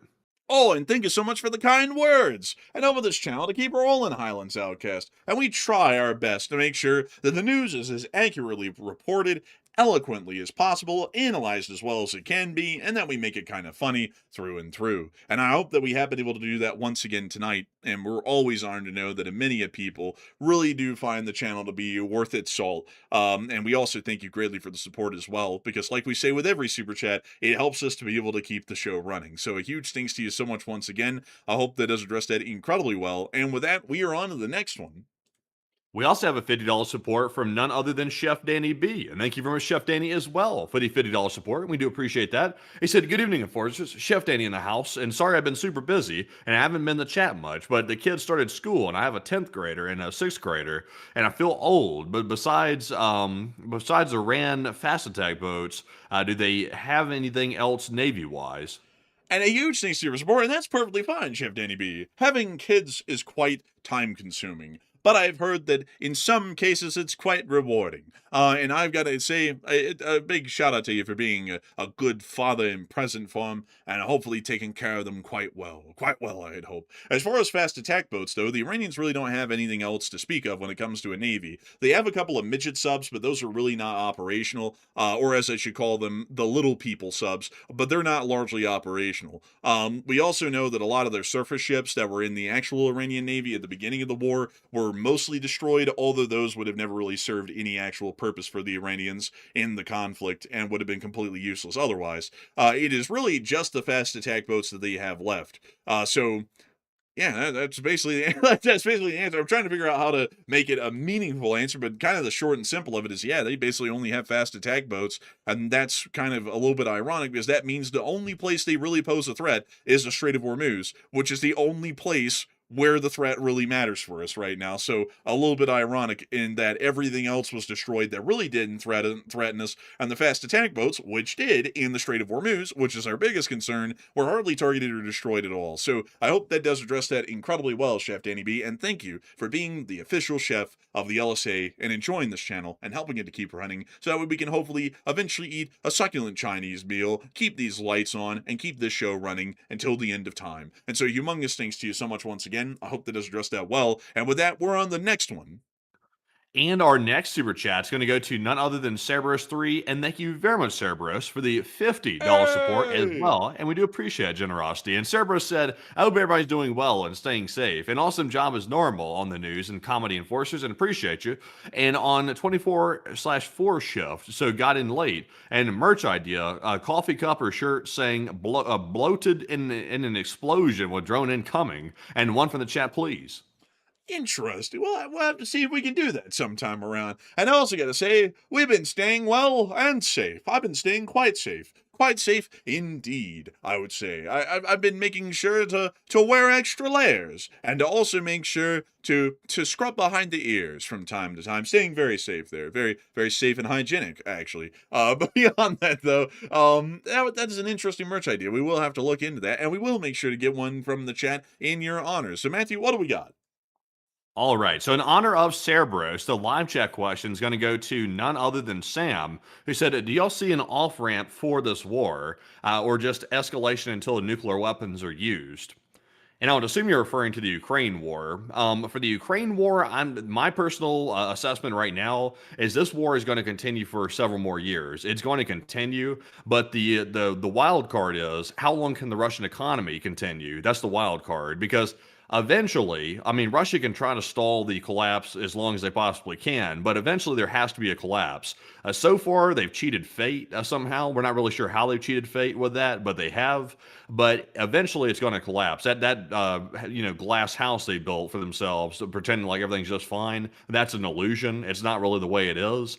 And I think they're simply loading the banks up with debt, and eventually, the banks are not going to be able to take any more debt on unless the Russians keep printing money. And every single time they print the money, it devalues their economy even more, which makes things worse. So I would say, honestly, I'm hoping the Putin regime gets ousted by the Russian people eventually, because if he does not get ousted, it might come down to nuclear weapons being used years down the road. It could come to that, but we're hoping that Putin gets ousted. But Enforcer, what say you? I would have to agree. We're generally hoping that Putin would get ousted, but I don't really see it ever getting into a nuclear conflict. It's highly unlikely, even in the current state that it's in right now, unless if they went to war with NATO and NATO decided to call the Russians bluff, and then the Russians were put into a corner where they actually had to use a nuclear weapon. Then that might be the only situation we could see a nuclear war happening in. But directly against Ukraine, it is highly unlikely that it'll ever turn into a nuclear conflict if it just remains between those two countries, at least in my personal opinion. And also, if it ever got that desperate and that bad, Putin would most likely be ousted in some form of a coup,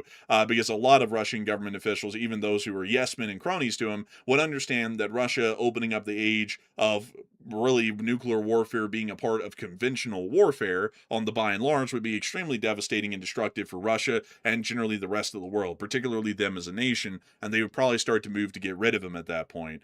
Because while Putin is generally the sole and supreme leader of Russia right now, even sole and supreme leaders can eventually cross a line which will get them overthrown. And I think that if Putin really tried to use a nuclear weapon against Ukraine, that probably would be the moment where we might see some action being taken against him, even by his own yes men. But a huge thanks to you for the support and help with this channel to keep it running. And I hope that does address that incredibly well, I tell you.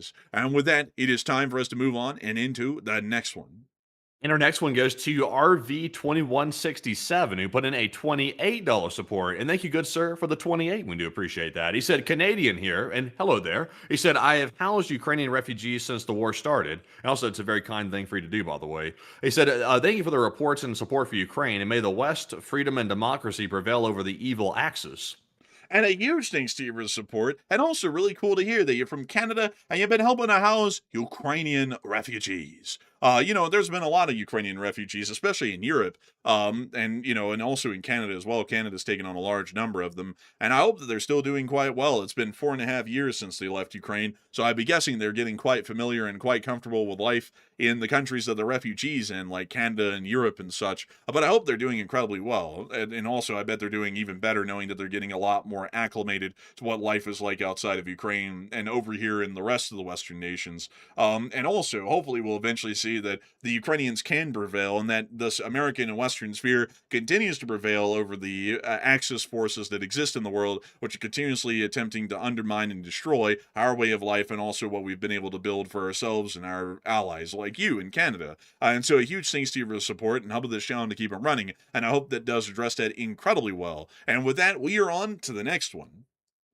And our next one here goes to Ronald Vredenberg, who put in a 20. And thank you very much, Ronald, for the $20 support. And also, while we're at it, a big shout out to Ripster, who also put in a 20. So thank you, Ronald and Ripster, for each throwing in that generous support and helping to keep us running as well. It does mean a lot. And Enforcer, what say you? And I got to thank both of y'all, Ronald Vredenberg and Ripster, for y'all's incredible support. Y'all didn't throw in comments, but the support is amazing and helps us to be able to keep this thing running every single day. And we are always greatly appreciative of that, because if it wasn't for incredible folks like y'all, we would never be able to keep this channel running. We would never be able to make this thing possible, and we wouldn't be able to keep the news running day in and day out. So a huge thanks to both of y'all so much once again, and we're on to the next one.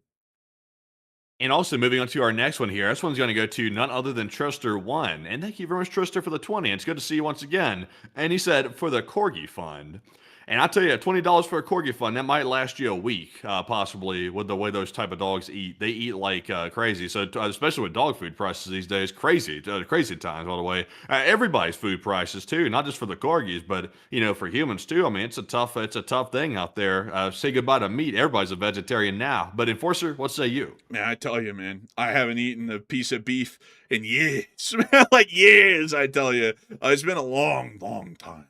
I feel like I'm becoming medieval. But beyond that, though, I do thank you for support, Trista1. And those corgis, those little itty-bitty corgis. Let's take a look at them. Let's take a look at them. Oh, my goodness. Look at these creatures. Look at these precious, precious creatures right here. Look at them. Incredible. Amazing, even. That's a skinny one. There's a normal-looking one. Man, this one was tiny, thin corgi. This one's blumpus, which is what we know. Man, like that is a real corgi. And then you have these corgis. Corgis are amazing. Really, truly one of the greatest dogs. One of the greatest breeds out there, hands down. I would say 100%. Those are crazy ones right there. I don't know if I like those. This is a good one. Yeah, I like that one. That one's pretty good. This is also a good one. Yeah, it's a good one too. I like the ones that are fluffy and properly, like, you know, fattened up. These are quite cute as well. Very nice. That's not. What the hell? Goodness. What in the world? Man, the other corgis, man, they come around. Oh, hello there. Man, this one comes around. If the nuggets better, What they call it? It's called a chigi. I don't even know, man. I don't know what the hell that thing is. Like that thing doesn't look cute. I'll tell you. Like that thing looks odd. Like it looks like a little Ewok with a corgi body. Like that's bad. You know, real bad. That one's great though. Corgis are amazing. But a huge thanks to you for support, Trister, and helping this channel to keep on running, because we love corgis, except for that one, whatever the hell that cheeky thing was. But a big thanks to you so much once again. And with that, we're on to the next one. We also have a $20 support from Peter Burrow, also known as Flash1. And thank you very much, Flash1, for that $20 support. He said, in my mind, I struggle to see what happens when Russia collapses. Do all the soldiers just go home and Ukraine gets all the land back? Or is that where Russia threatens nuclear war in LSA? If Russia collapses, the internal problems are going to become all-consuming for the most part, and there really won't be an ability to focus in on external issues like the war in Ukraine.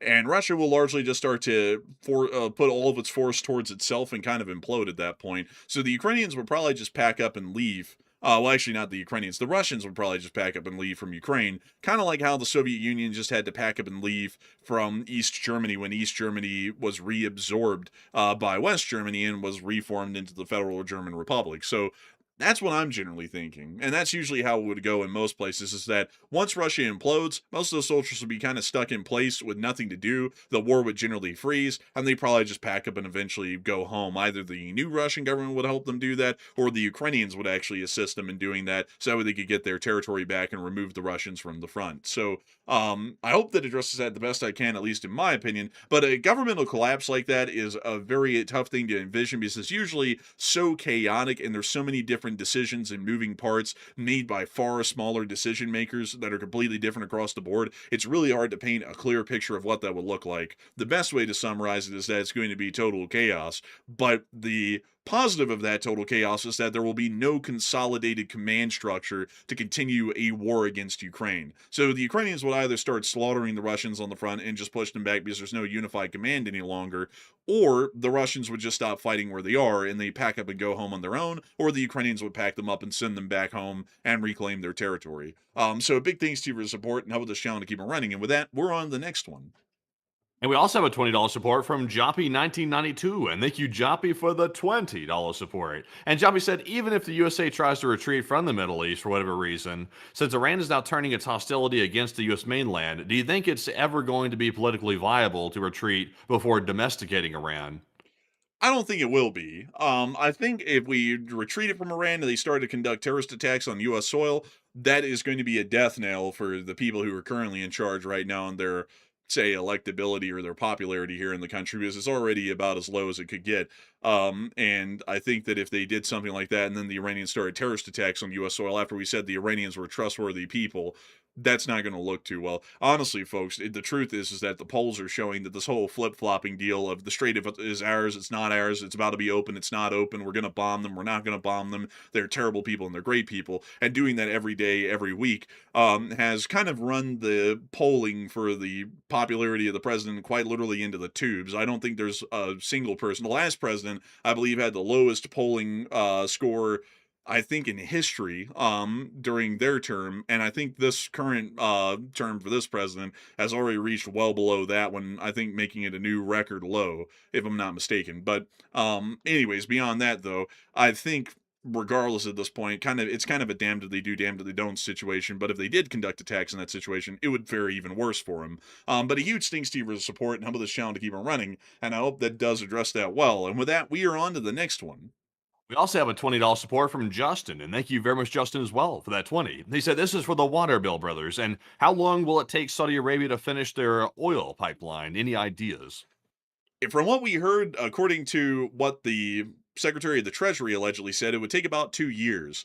So really nowhere close to be able to avert the crisis that we're dealing with right now with the Middle East in the oil situation, because we're going to be hitting a crisis inflection point in a couple of months, and the pipeline will only be ready in about 2 years. And that's also why at the very beginning of the war, it was, I think, 6 months ago or so, about at this point, maybe 6.5 months ago at this point, we were saying, we have to deal with what's going on in the here and the now, because a lot of people were going, oh, it's just simple, we smack together a pipeline. It's like pipelines don't get built that quickly. Like, it takes time to set up the ground, to prepare the foundations, to get the pipe work in the area, to produce the pipes, to then build the pipe work, and then to get the pumping stations running. All that takes a long amount of time, especially with how long these pipelines would be. They would be hundreds of miles long, so they would cost a whole bunch of money and require a whole bunch of resources which just aren't available on demand. It can't be popped up in weeks. So sadly, the real answer is if the answer is looking for, could the crisis be averted by building a pipeline? Sadly, no, because it would be so far down the line before the pipeline was operational, we would be well beyond a crisis inflection point. We would basically be in an economic collapse by the time the pipeline was running. So a big thanks to your support and help this channel to keep it running, and I hope that does address that well. And with that, we're on the next one. We also have a $20 support from Thomas Schott. And thank you very much, Thomas, for the 20 as well. We do appreciate that. He said, try Walmart chicken with egg rolls and mac cheese curbside pickup. Very convenient and also tasty. And thanks for the great reporting. Now, I've tried Walmart's deli stuff before. I used to eat that like back in high school a little bit.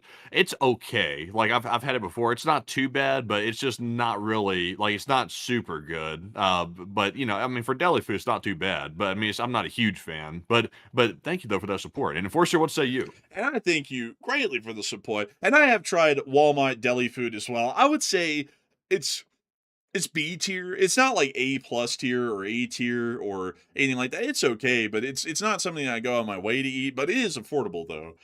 Even still, compared to everything else, even with rising prices, it's still affordable compared to all the alternatives. So I might have to look into that myself, because food these days is expensive.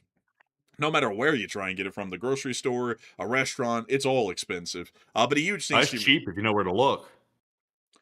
I usually look in the dumpsters behind closed restaurants. Like, that's usually where I look. I get it quite cheap there, I can get like a whole ham for like nothing. I've been waiting for like the state-owned grocery stores to pop up eventually, like state-owned gas stations. Like I'm waiting for like like the presidential branded grocery stores that have like allegedly lower prices than other places and stuff like that, and it might not be actually lower than anywhere else. I'm waiting for that because communism's bad. Of course, communism is bad. That's why, someone who claims that they're anti-communist keeps doing communist things. It's just amazing like that. It's incredible. That's not really communist, by the way, folks. It's more socialist, but if we're being exact. But beyond that, though, it's very uncompetitive and it's basically destroying whole industries. Like, like your mom and pop shop is struggling to get by with the prices they set, and then old big boy daddy Donald comes in and pops up a government run gas station or a store. It completely runs you out of business with the rates that they're selling stuff at. Oh yeah. It's like, that's great, amazing stuff, by the Do way.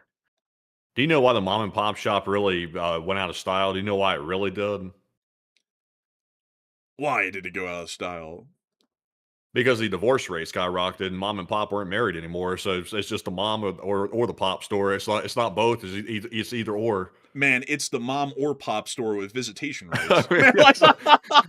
Yeah, and then it went from the brick and mortar store to the wood and glue store because they don't make anything out of brick and mortar anymore. They make it out of facade and cheap siding and stuff like that. So it went from things have changed definitely. The mom or pop store and the wood and glue store is a different time. Man, I think nowadays, man, it's like the cardboard and spit store. Like, bro, like that's about all people can afford now. Damn. But anyways, though. Also, just wait a minute. Let me clarify. Saint Sir Nicholas says, "Is that a joke or what really went down?" It's supposed to be a joke, but it could actually be for real. I don't know. Like maybe, back in the day, like husband and wife used to open up, places like little small stores and stuff like that. Towns were smaller, and also the highway system was still a big deal, so it wasn't the interstate yet. So it was a big deal back then. But sadly, unfortunately, I'm not joking about the divorce rate. Like these days, I think most couples stay together like 2 years or something like that, and then they're divorced, which is sad, by the way. It's like, geez, that's kind of rough. Who knows what's causing that? To be truthfully honest, I really don't know personally. But it's that there's truth to some of it. Some of it is actually not a joke. Man, honestly, like straight up though, it's tough for those small stores these days, or really small businesses at all, because they really stack the odds against them, folks. Like they don't make it easy for anyone, especially when you have someone around. Oh, I don't know if you heard, Matthew, but I don't mean to say stuff, folks, that sounds snark, but did you hear, Matthew, that the great leader today said that we should actually thank him for the high gas prices? Did you hear that? No, I don't listen to people that I don't find any worth in their words. Oh man, I happen to unfortunately stumble on it on my Instagram reel. I was trying to look at memes, and it popped up, but he was at like some sort of a thing where there were like policemen sitting behind him in the bleachers. They always got to do that crap for the cameras. But beyond that, they said, "You ought to thank me for the high prices. You ought to thank me." I was like, "Oh God!" Now we're on to it was supposed to be cheap, to now the prices are good, and you ought to thank him. It's just It's like listening to like drivel. It's like listening to like a trash can speaking. It's like it's just garbage coming out, just random garbage, whatever pops into the head at the moment. So what's being babbled about? It's like I've honestly stopped listening at all. It's like there's no useful information to get anymore. I used to listen to try to get useful information, but I realized very quickly I'm like, well, this is completely useless because one minute one thing's being said, the next minute something else is being said. So I don't even listen anymore. Man, honestly, man, like the stupidity of the shit too is like, and someone's about to come in and say it's TDS because where I'm saying this, like if you got shot in front of that guy, like it was like a robbery or something, and like you were a store owner, you got shot, you would sit there and go, "Oh my God, I'm bleeding. Why did you let that guy in? I locked the door to the store." Look, you gotta thank me for bleeding to death. Honestly, it's a great thing. Many people don't get the privilege. It's like, can everyone just start pointing out that this shit's stupid? That literally everything he does, he has to make it sound like it's great, even when it's terrible. Like he goes out there, like you could be like, "Oh my God, you burned down my house. Actually, it's a great thing I burned down your house. Your house looked ugly and stupid. It's good that you're homeless now because you're an asshole." It's like that's boring after a while. There's literally no substance to any of it at all. It's just, everything has to sound like it's the best thing in history. But anyway, so that we are on to the next one. We also have a $20 support once again from Chef Danny B. And thank you, Chef Danny, for the second support of the night. And we do appreciate that. He said, "Chef Danny again. And sadly, I might not be here much tomorrow because I have an event scheduled. Not a big money gig, but my foot in the door for more future business for my catering business with his family and their friends and LT LSA. Oh, And that's a good thing, Danny, right there. That's a good thing that you're getting in the door with that. It's a tough environment. Like the fact that your business is taking off at all, like in this type of economy, is really like a feat in itself. So just be proud of this doing anything. Like honestly, not saying that Chef Danny B's like not a good cook. I mean, he's an excellent chef, by the way. But the thing is, though, in this economy, to get some business off the ground, you've got to really like put your axe to the grind to get that going. So huge props to you. But Enforcer, what say you? I would agree. I mean, huge props to you, and I hope that it does go well. And any money is good money. Is how I would look at it, especially for a business, a small business, where you don't have like a franchise to lean back on or a larger corporate structure to try and help you out. It is very, very beneficial to get any kind of business. And so I would say that small money isn't small money, Chef Danny B. That's good money, good, hard-earned money. And I got to thank you greatly for the support. I hope that it goes incredibly well, and I hope it gets you the foot in the door to be able to get further work and further contracts to do catering from those folks, because that would definitely be greatly helpful, especially considering that you got those kids in the 10th to the 6th grade to take care of and to have to tend to. And, kids aren't cheap either. So you keep cracking at it, and it sounds like things are definitely going decent. I would say not like not like incredibly like it's becoming like a multi-billion-dollar catering business like Concord Catering in Russia or anything. Like not that you become a mercenary or anything. But it still is going quite well, and I gotta say all to you there. I wish you the best on that. And so big thanks to you for your support. I hope that does address that well. And with that, we are on to the next one. We also have a $20 support from Cerebros3 once more. And thank you, Cerebros. I believe that's the second support of the night. We do appreciate it. He said, by the way, Kiddo is super...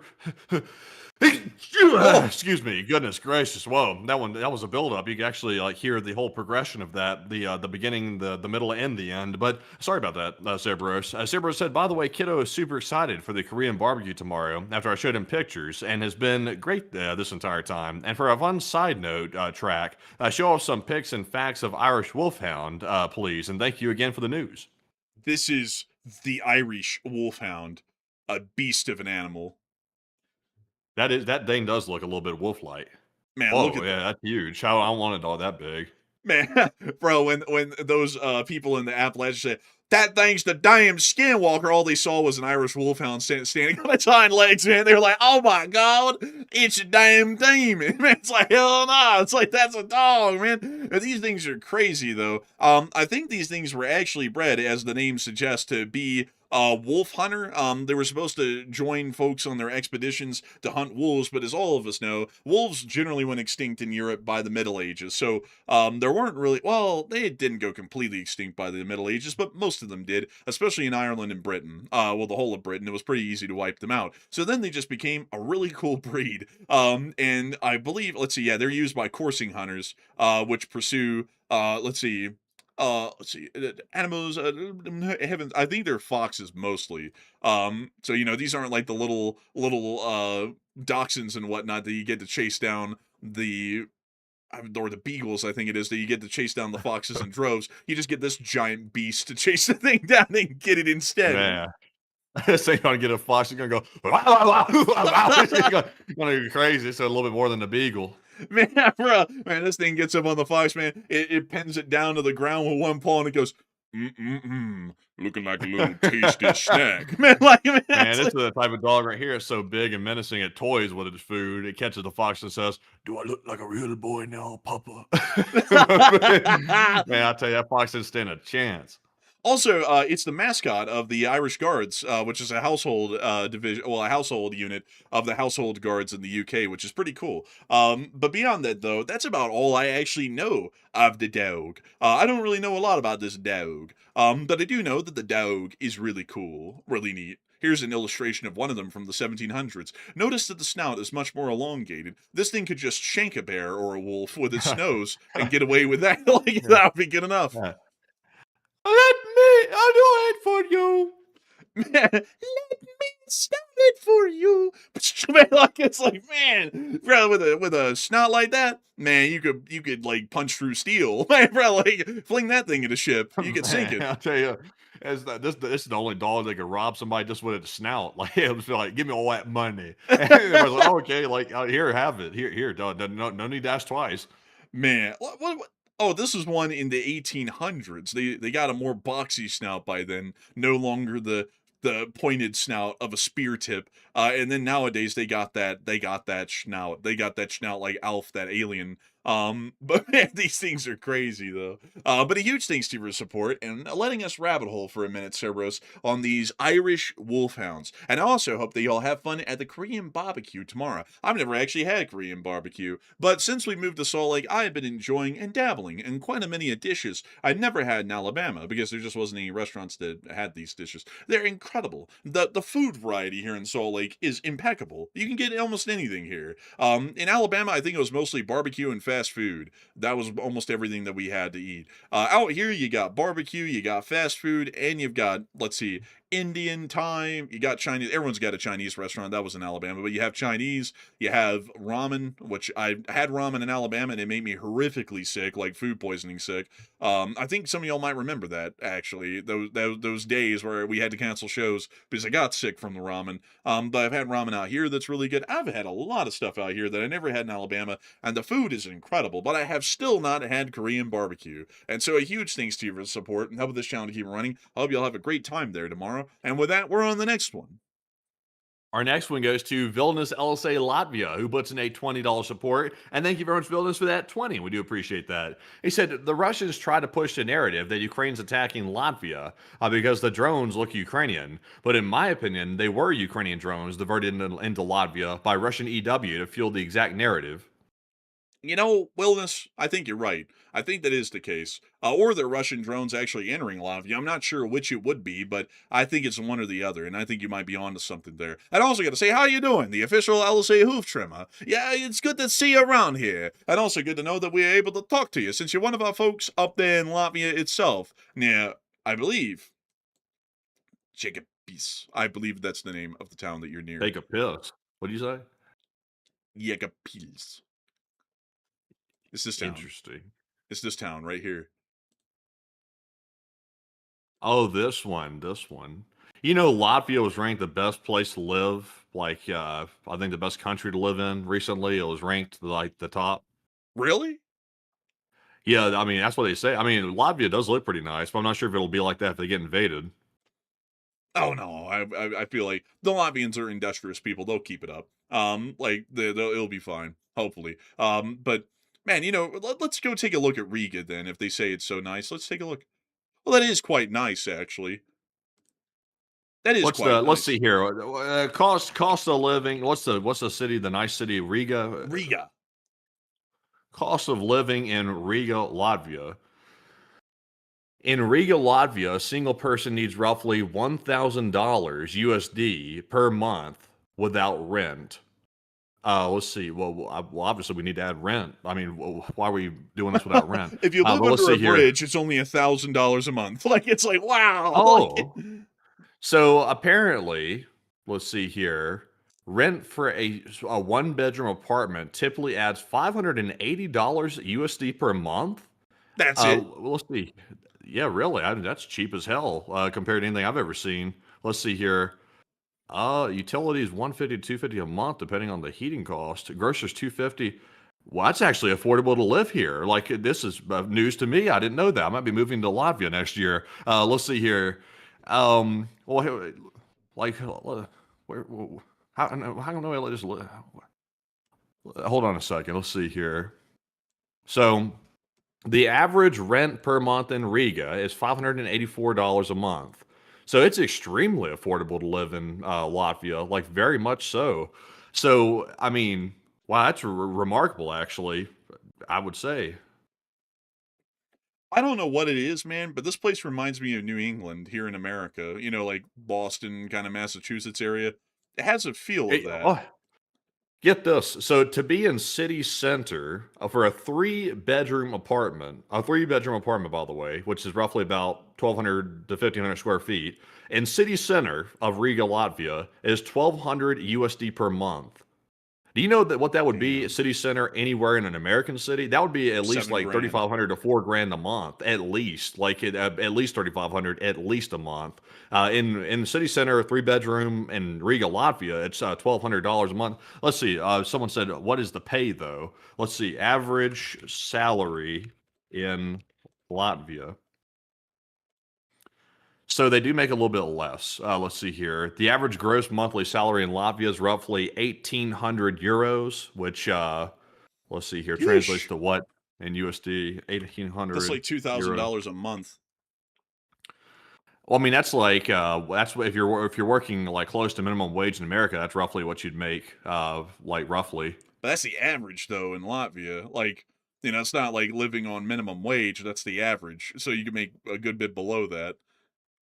Let's see here. Digital nomad visa Latvia. Digital nomad visa is a long stay visa allowing non EU citizens self employed to live and work remotely in Latvia for 1 year with an option to renew for a second year. It costs $60 to apply. You must show a minimum monthly income of roughly 2,800 euros. So wow. So what about that? That's something interesting there.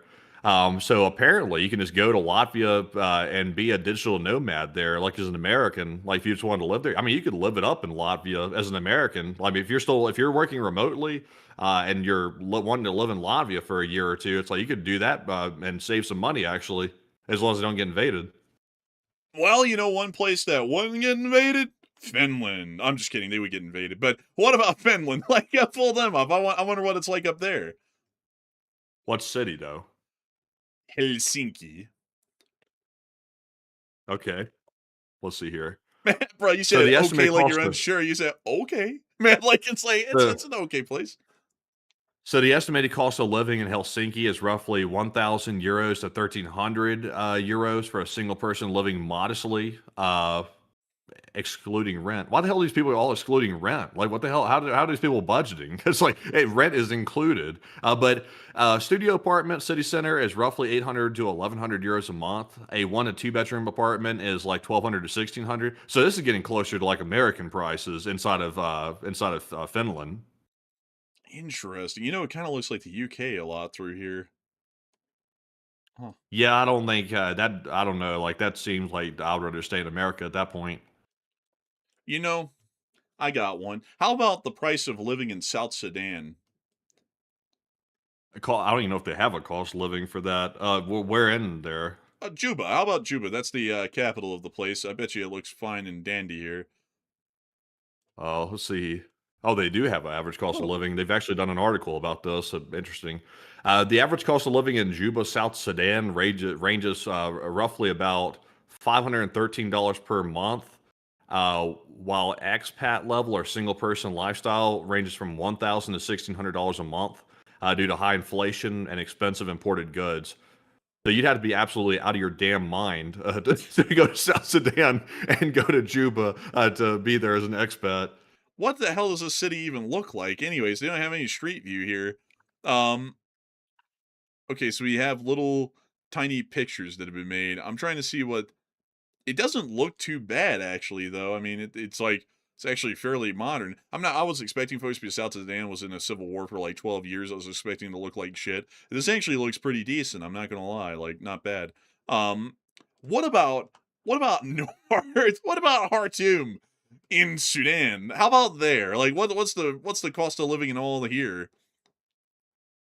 So Oh, the cost of living is roughly about $800 a month for a single person and about $1,800 for a family of four, including rent. So you can live there pretty good, but would you want to though? Probably not. as long as the RSF doesn't roll through your town, you ought to be all right. Like, right? So if they do, though, you better pray. I don't even think that'll help. But yeah, yeah, Khartoum. Not too bad of a place. It's not like we What's the watched. cost of living? What's the cost of living in Damascus? Oh, Damascus, Syria.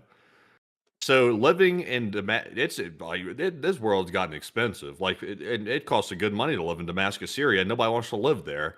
It averages about $570 to $700 a month for a single person to live in Damascus, Syria, that's including rent actually. So actually, oh, that's rather affordable. Well, that's considerable. Of course, because I think you have to also factor in your safety in Damascus. Like you probably have to pay an extra 1,000 a month just to make sure that you can keep your life.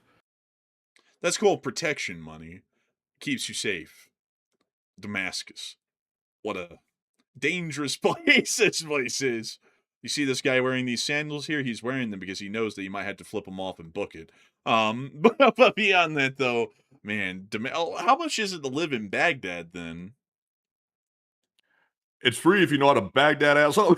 Oh, yo, like, see, Baghdad cost of living. Hold on a second. Let's see here. Let's see. So the average cost of living in Baghdad is roughly $660 to $780 a month for a single person, excluding rent. So between Damascus and living in Baghdad, Damascus' cost of living is a lot lower than Baghdad. You have to be somewhat on the wealthier side to live in Baghdad to have the privilege of living in that hellhole. oh man, you have to really make a dime to live in the shithole of Baghdad, where every single armed militant group in the country vies and struggles for control of the streets. Really something there. You know, I really want to live in Baghdad. That would be a great place, amazing place to live. Can we even get a street view? We can get a street view, and I'm quite interested. What is this going to look like? Let's get on a real street like this one.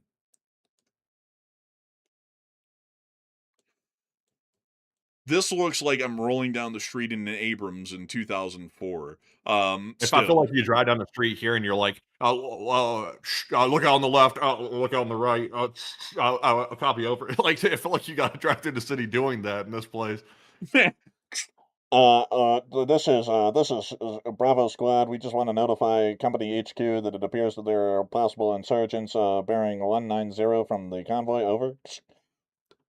Roger. We're gonna bring in an Apache. Like, it's like, man, it's like, you feel like that's about to happen up here. Like, also, what's up with all the signs on everything? Like, there's not that many stores in this thing, right? I mean, this is basically like a whole essay on the side of this building. Yeah, that's a sonnet. Real shit. Like, I don't even know what that means, but real. You don't know what a sonnet is? That's a poem. I thought you said asada. I was like, I don't know what the hell asada is. You said No, sonnet? I'm not talking about beef. I'm talking about sonnet. The way you're saying that does not sound like sonnet, dude. Like, that sounds like Sonic or asada. Man, it's like, that does not sound like sonnet. Also, man, Coca-Cola. We have made it here. We have arrived. You know what? The universal Coca-Cola. Why is everything so tan in Iraq? Like, the street, like, it's like Well- everything's sandblasted to the point of, like, it's just tan. I hate to break it to you, but this is basically a giant sandblaster. This is the desert. No, you know what this really feels like? This feels like the, let's see, the Mexican filter that they put in on movies. Like, let me see if I can show you here. Let me see. That's a yellow tint, actually, on the color grading. I call it the Mexican filter. That's what Iraq looks like, man, on the right. This is what the rest of the world looks like, and then Iraq looks like that. No joke. Basically, all they do, like in post-production for the color grade, they literally just take the temperature and like go all the way to the left, like for the hotter temperature grade, like for the color grade on that. It's really tacky. I don't know why they do it. Man, there it is in Breaking Bad. Look Like, at that. bro, looks like they're on Mars. Just completely blown out. Man, just straight. I think they actually put a lens cap on, like, not a lens cap, but like a lens filter on it that's actually yellow like that, if I remember correctly. I think it's post-production, I'm pretty sure. I don't know. I don't think so. I don't think so. I don't know. But anyways, that's a whole rabbit hole for a whole other show, some other time. Maybe 5 more days in the future. We'll put that on the calendar. But anyways, with that, it is time for us to move on to the next one. And our next one goes to Cerberus3, who puts in a $20 support. And thank you very much, Cerberus, as well, for the 20. And we do appreciate that. He said, they said, sir, the enforcers are uncultured. They don't have culture. It's a strange thing, culture. You have to have it or you don't. It's like you're born with it or something. They don't even understand how aircraft carriers work. They don't get it. It carries aircraft. Sir. Put them on the deck, sir. Put them on the deck. So sad. It'll be a boat like you won't believe when I'm done. You won't believe it. You two really need to go to a Brazilian steakhouse. They know how to cook steak just right. Brazilian style. They shoot the steak. That's what they do. They shoot it with the 12 gauge. They said, let's tenderize it, sir. They don't use a hammer. They use a 12 gauge. They pulverize that steak. It's juicy when they're done with it. Great stuff. They put it on the grill. It's like a smash burger steak, like a smash. You gotta be careful about that. That's a sketchy thing, sir. But tell us more. I'll be honest with you, Brazilian steak sounds very interesting, but I like my steak the Argentina style, crash and burn kind of a deal. The economy collapsing, kind of like that. I like my steak Argentinian, nothing like Javier Milei completely running the country in the ground. Wonderful deal. We love him for that. That's Argentina. That's not Brazil. That is not Brazil. You don't know what you're talking about. You don't have a clue. You don't even know. You don't even have the brains you were born with. Excuse me. I was talking about Argentina. You don't have half the brains you were born with. You don't know what you're talking about. I literally said Brazil is great, but Argentina's better. Argentina's way better. Some would say the best. Some would say the greatest. And I gotta say, it's kind of interesting how that Javier Milei guy, in every single moment that he's trying to talk, has to somehow bring Israel into it. I don't know how he does it. It's like a miracle. He could be like, the Argentinian economy is not doing well, but I love Israel. Very weird, kind of odd. But beyond that, though, I do have to say, smart man. He's a smart man. They said, sir, you got to do what's known as kissing ass, sir. That's what they call it, kissing ass. It's a beautiful thing. They said, sir, nobody kisses ass quite like you, sir. You're just the best at it, they say. I said, don't brag too much. Don't brag too much. There's much more where that came from. There's plenty more where that came from. I got to be honest with you, though. Honestly, it's absolutely stupid. Why should we have a modern carrier with decades of knowledge and experience that went into designing it and constructing it to be the most lethal weapon on the planet? Look at it. It's so lethal. We designed it to be as effective and efficient as possible. No, we need to make it look like this because this is what I think is personally cool. We need to make it look really neat, really neat. It needs to look like World War II. World War II. You understand that, folks? New phrase. World War II wouldn't exist without me. World War II is only because of me. No one would hear about World War II anymore if it wasn't for me. I'm truly the greatest person alive in every single way, and you all owe your lives to me. It truly is amazing, truly amazing. Self-serving to the extreme, but incredible. Sir, I thought you said we were supposed to have no more wars, sir. I thought the wars were supposed to come to an end.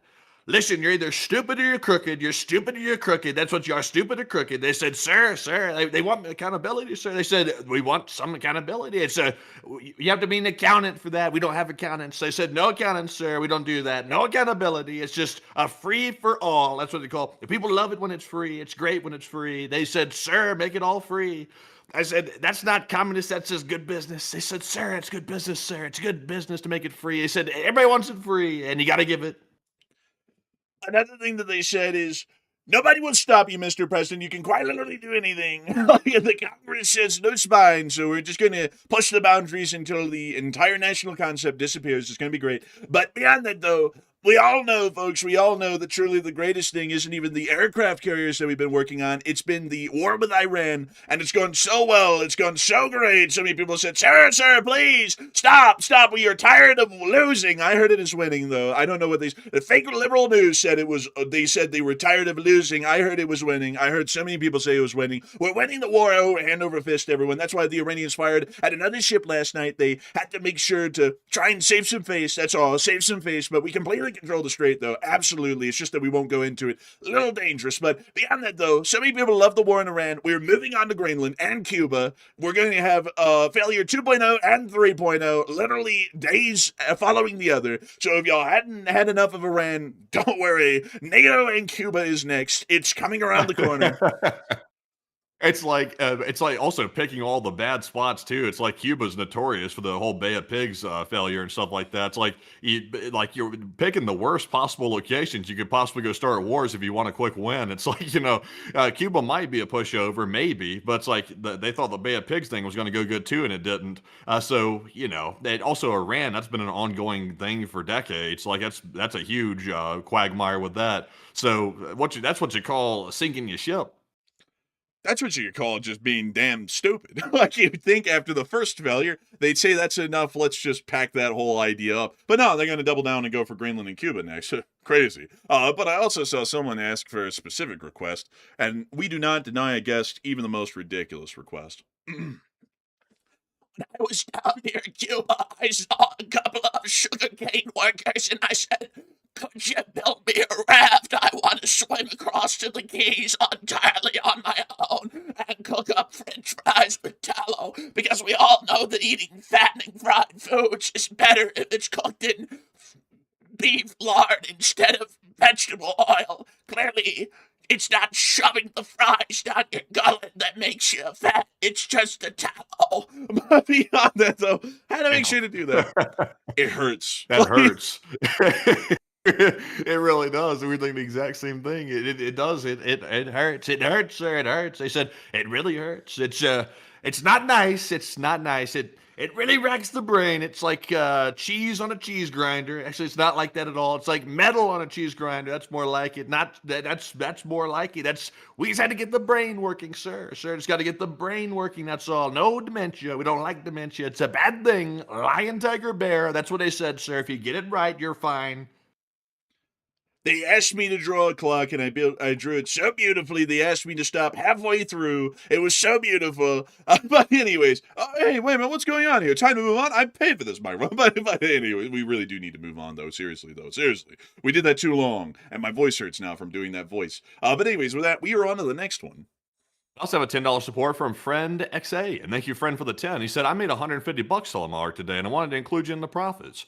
And also, thank you for that, by the way. That's pretty nice, by the way. You're selling the art. That's very nice, and congrats. And we do appreciate the support. And Enforcer, what say you? It didn't have to be LSA affiliated, did it? I'm just kidding, by the way. But a big thanks to your support. And also, really cool to hear. Congratulations on that. There are a lot of amazing people out there who make beautiful artwork, and I hope that your artwork is inspiring to the masses. Sounds like it certainly did since someone bought it. So a big congrats to you. And so a huge thanks to you for the support. I hope that does address that well. And with that, we're on to the next one. I'm going to tape an apple to the wall. I'm going to charge him $1 million for it. And some guy that owns an island will buy it. But anyways, oh man. But moving on to our next one, this one goes to RCH Technologies, who puts in a 10. And they said the current wind direction in Moscow, Russia, is from the west at a speed of approximately 3 miles an hour. Interesting. I had heard that the smoke was blowing south because from our geolocation, the plume went up and then back, away from the cameraman who was looking from north. So it looked like it was going south, but maybe I'm wrong. Possibly. Hey, please. But with that, a big thanks to your support, and I'm with the channel to keep it running. And with that, we're on to the next one. I also have a 10 from Barry Pies, and thank you, Barry Pies, for the 10. And they said, speaking of food, look up pampush. Polish steamed dumplings, often eaten with berries or chocolate, and can be eaten savory as well. And there's also spicy potato dumplings. Looking at the food makes you hungry. It does, actually. These look quite good. Oh, yeah. Oh, look at that. Oh, look at that. Oh, these look great, actually. These look incredible. I wonder if their food has parasites in it. Oh, I wonder if they have lettuce bugs. And I gotta say, the greatest form of humor, folks, is to stand in front of the press and do the stupidest like Sims expressions from like the Sims game, and then act like that's an absolute hoot. Incredible stuff. I just roll over laughing every time I see it. We're truly the greatest epitome, like the peak of comedy, really. But beyond that, though, what was the other one outside of this? It was the what was it here? It was the Spicy. let's see. Oh, look at that little thing. It's got meat in that. It's like ravioli with the meat. To become super successful, you have to cut these out of your diet. Legalize comedy, legalize comedy. Oh man, this is good looking though. I will say, getting outside of that mindset of trying to do that voice. I was about to do something else in that voice. I had to snap out of it before I get stuck doing that. But these look great. These look good, I gotta say. And so, a big thanks to you for the support and helping this channel to keep running. Berry Pies, and making this thing possible and helping us keep it running. Because I will say, these foods look good. They certainly look delectable, I'll tell you that. And so, a huge thanks to you so much once again. And with that, we're on the next one. We also have a 10 from Cerebros3 once more. And thank you, Cerebros, I believe, for the third or fourth support of the night. And he said, a popular quote from a movie, Charlie Wilson's War, as we won the battle but messed up the end game, based on an actual operation. The USA always messes up the long game, rebuild in Middle East. Most countries do. We were pretty lucky in getting Germany and Japan to work, because, generally the rest of them haven't worked since then. But the really kind of the best thing to do, I hate to say it this way, but it's kind of to install a dictatorship or kind of just let a dictatorship form, not with us directly in charge of it, and then let the exposure to the United States slowly erode away that dictatorship and then create a democracy that generally will hopefully will be pro-American. They didn't really do that with Iran. The Shah was quite draconian, and if anyone says otherwise, they're shill for the Shah. But the Shah was quite draconian. They had a secret police that would go around and make people disappear. Doesn't really seem like a good government. So, that's the reason why the Iranians went absolutely nuts and then turned into the Islamic regime, because we were the ones kind of who put the government in charge in 1953. Alan Dulles was quite a busy guy back then in the 50s, the banana republics and all. But if we had been a lot more benevolent and we had told the Shah to be a lot more benevolent and we had tried to generally support the Iranians however they wanted to do things, we would have seen that a radical government wouldn't have formed like it did in Iran. So that's kind of the way you have to do it, sort of, unfortunately. But eventually it turns out fine in the wash. I mean, look at South Korea and Taiwan. I mean, hell, those were straight up dictatorships to the extreme. I mean, if y'all saw what South Korea and Taiwan was like in the 60s, gee, they didn't look much different than North Korea or China. But eventually, because they had so much exposure to the United States and our ideals and our principles and philosophies in every single way, it eventually eroded away those dictatorships and brought forward functioning, or mostly functioning, democracies like we see today. So a big thanks to your support and help with this channel to keep it running. I hope that does address that well. And with that, we're on the next one. We also have a $10 support from JS Go Sniper, and thank you very much, JS, for the 10. He said, check out the Savannah cat for those who love cats. Tonight's like animal night. Like, we're looking at so many different little animals. Oh, this one's cute. Look at this little creature. Look at this little thing. I don't like cats. It's like an ocelot. It kind of is. I just don't like cats. But you have to appreciate it for what it is, Matthew. You have to appreciate it for what it is. And it is cool looking for a cat. Yeah, I mean, for a cat, it's all right. It is pretty neat. I will say, it is really cool. And a big thanks to you for your support, JSGO Sniper, and help with this channel to keep it running. And for the cat lovers out there, I think this thing is the cat's meow. Oh, man. But thanks to you so much once again. And with that, we're on the next one. We also have a 10 from Andrew Honeycutt, and Andrew said an op party, Yobloko, in Russia was banned from elections, and that was true. A similar 1954 act in the U.S. is not enforced since constitutionality is questionable. Do you think that de facto restrictions prevent third parties and LSA? And in America, there is no constitutional basis for banning a political party. That would violate freedom of speech. There's nothing that would allow them to do that. If they did it, it would be a huge violation of the Constitution. Russia can do that because it's a dictatorship and they don't really abide by the law whatsoever. Which that's nothing new for the Putin regime. He's been doing that for ages. But here in America, though, you could create a third party if you want. There's nothing preventing it. Now, of course, there are limitations. You have to meet certain requirements and stuff like that, but they can't restrict it. Like, they can't say you can't have it. But enforcer, what say you? Oh, well, the Nazi Party is banned here in the United States. Under what?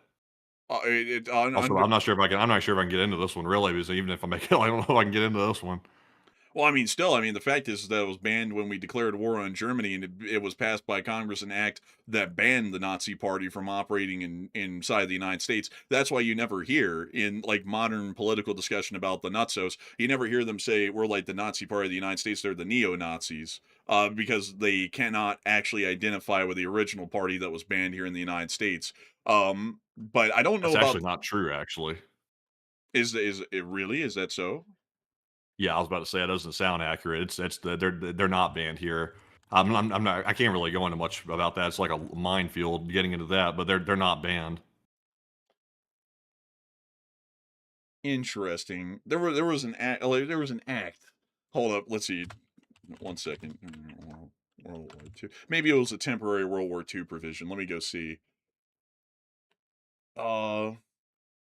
Yeah, so the German-American Bund, which was the like the American Nazi Party, it was banned by the United States of America as an emergency act after the declaration of war on December 1941 and the German declaration of war on the United States. And since then, it has been largely outlawed and dismantled. So It was more of a temporary provision, but one that effectively dismantled that entire political organization here in the States permanently and then turned it into whatever the wackos do these days, which is like the little small, tiny groups in like northern Idaho or off in the middle of nowhere, basically. Matthew is right. It's not completely banned, but generally it was dismantled to the point of non-existence during the war, and after the war it never reassembled. So kind of still, in a way, kind of an effective ban, I would say. Oh, well, I mean, it's still alive. It's still alive. That party is. It was founded in 1959, and it's operated here ever since then. So it's a legitimate thing. 1959. How could the Nazi Party found a party in 1959 when the Nazi Germans didn't exist in 1959? I think you're talking about a different group. It's the American one. Well, yeah, but I'm talking about the one that was created by the Germans in Nazi Germany, like not anything that came afterwards. Like the American Bund was created in the 1930s, not the 1950s. That one was outlawed and dismantled when the war started in 1941. Whatever one happened in 1959, there's no Nazi Germany around to support or sponsor a party like that in the United States. So I think what you're talking about is the neo groups, not the actual group that was largely outlawed. To my knowledge, there's been no outlawing of any political party in America because it violates the Constitution. At least to my knowledge, there's been court cases that have dealt with that, and the courts have always held that the party has the right to exist under the Constitution, regardless of if people like it or not. Interesting. I'll have to look into that a little bit more because I think you're right. I think you're right there. But I do remember though, like it is a historical fact that the American Bund completely stopped operating after December 7th because the US government largely outlawed them from operating. Because it's kind of like how in the Civil War the Union didn't allow Confederate sympathizers to just roam around in the Union, and stir up Confederate sympathies. That's why they suspended the writ of habeas corpus, so that way anyone who was doing that, they could just arrest them and hold them indefinitely without trial. Well, I think that's because it was a war. I think that's why they did that. They had to keep control because they had civil unrest. It wasn't about the ideology; it was about the civil unrest. Right, so if we go to war with Germany in the Second World War, then obviously we would ban the Nazi Party for the same reason. But the Confederates weren't banned, though. Like if you enact martial law or you suspend habeas corpus, that's a suspension of normal laws in the country. So that means the protections that are usually there don't apply. It's only a temporary thing.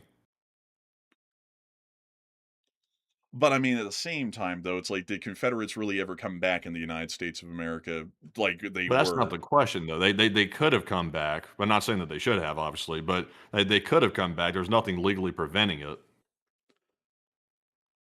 Well, I don't know about that because I mean, after the war, all the Confederate states had to have at least 10% of the population swear an oath of loyalty to the Union and to the United States of America for them to be readmitted into statehood, for them to even be able to vote in elections, which was Reconstruction. So I don't really think that does apply because it's not really like they could have just gone, oh well, the South will rise again. We're just going to vote in a whole bunch of Confederates in the Confederate Party in the Congress. Because I mean they couldn't. I There's mean, nothing like preventing it. for them to There's no legal thing to say that it can be banned. It can't be. It violates the Constitution. well, yeah, but for them to even be readmitted into the Union, they basically had to divorce themselves from Confederate sympathies for the most part. And also, the Republicans at the time basically ran the show in the South after the war, and ensured that there were Republicans in charge of most of the states for the decade or two to follow. So it's like that's effectively outlawing the Confederacy without outlawing it because you're not really allowing it to exist or have any sort of real, I guess you could say, elected representation. In a sense. Um, not really sure. I'm not really sure what you're saying. Well, what I'm saying is that after the Confederates were defeated in 1865, the sympathies that Confederate supporters had, like before the war, during the war, and after the war, it wasn't Were they allowed a to political exist. party? Yeah, they had the Southern Democrats basically, which was kind of their group. Like they were like a political element of their own in the Democrat Party, and a large part of it, pretty much most of it. And so after the war, the Southern Democrats weren't really allowed to exist. And also, by the way, before anyone tries to make a political statement, it's always the Dems. Totally different time. If we see comments like that, they're getting banned. But Beyond that, though, the Southern Democrats after the war couldn't exist because the entirety of the South was divided up into military districts under the Secretary of War, Edward Stanton, and Reconstruction began. And for a state to be readmitted into the Union, for its citizens to have voting rights, and for the citizen to have any representation in the Congress, 10% of the population of that state, by count from the census numbers, had to swear an oath of loyalty to the Union, and largely the state had to completely divorce itself from any concept of loyalty to the Confederacy for them to even get constituency rights to vote again or to have their state represented in the Congress or the government of the United States. And then during that time, Republican governors, which were largely what at the time, folks, they were called radical, but what they called radical back then is normal today. They supported the rights of all peoples, regardless of race and whatnot. They then became the governors of those states because they were largely the ones that were allowed to, and also people who had served in the Confederate Army were disenfranchised and not allowed to vote in elections until the late 1870s, when Reconstruction ended after 1877. So you could say, in a way, while they didn't effectively ban anyone from, say, supporting Confederate ideology, in a myriad of different ways, they basically did. I mean, maybe so, maybe so. I think there's a lot more to it, but I mean, that's maybe. I don't know. It's kind of like saying, well, I'm not stopping you from voting, but I require you to pay this poll tax and also answer this basic quiz of how many jelly beans are in the jar.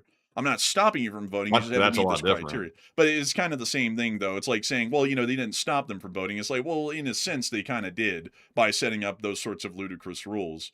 And so you could say that, with what we did to the South after Reconstruction, that's largely disenfranchising and kind of outlawing that group or any sympathies to it.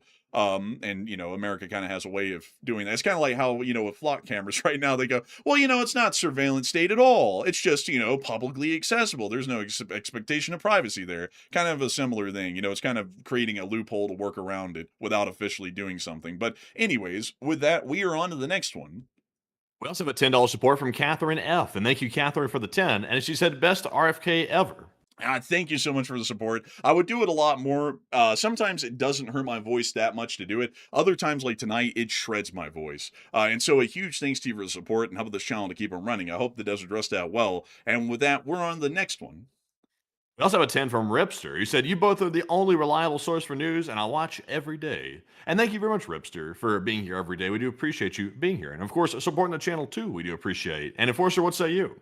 And I would have to say, we thank you so much for enjoying our news. We thank you for being here, and we're always thankful to be here.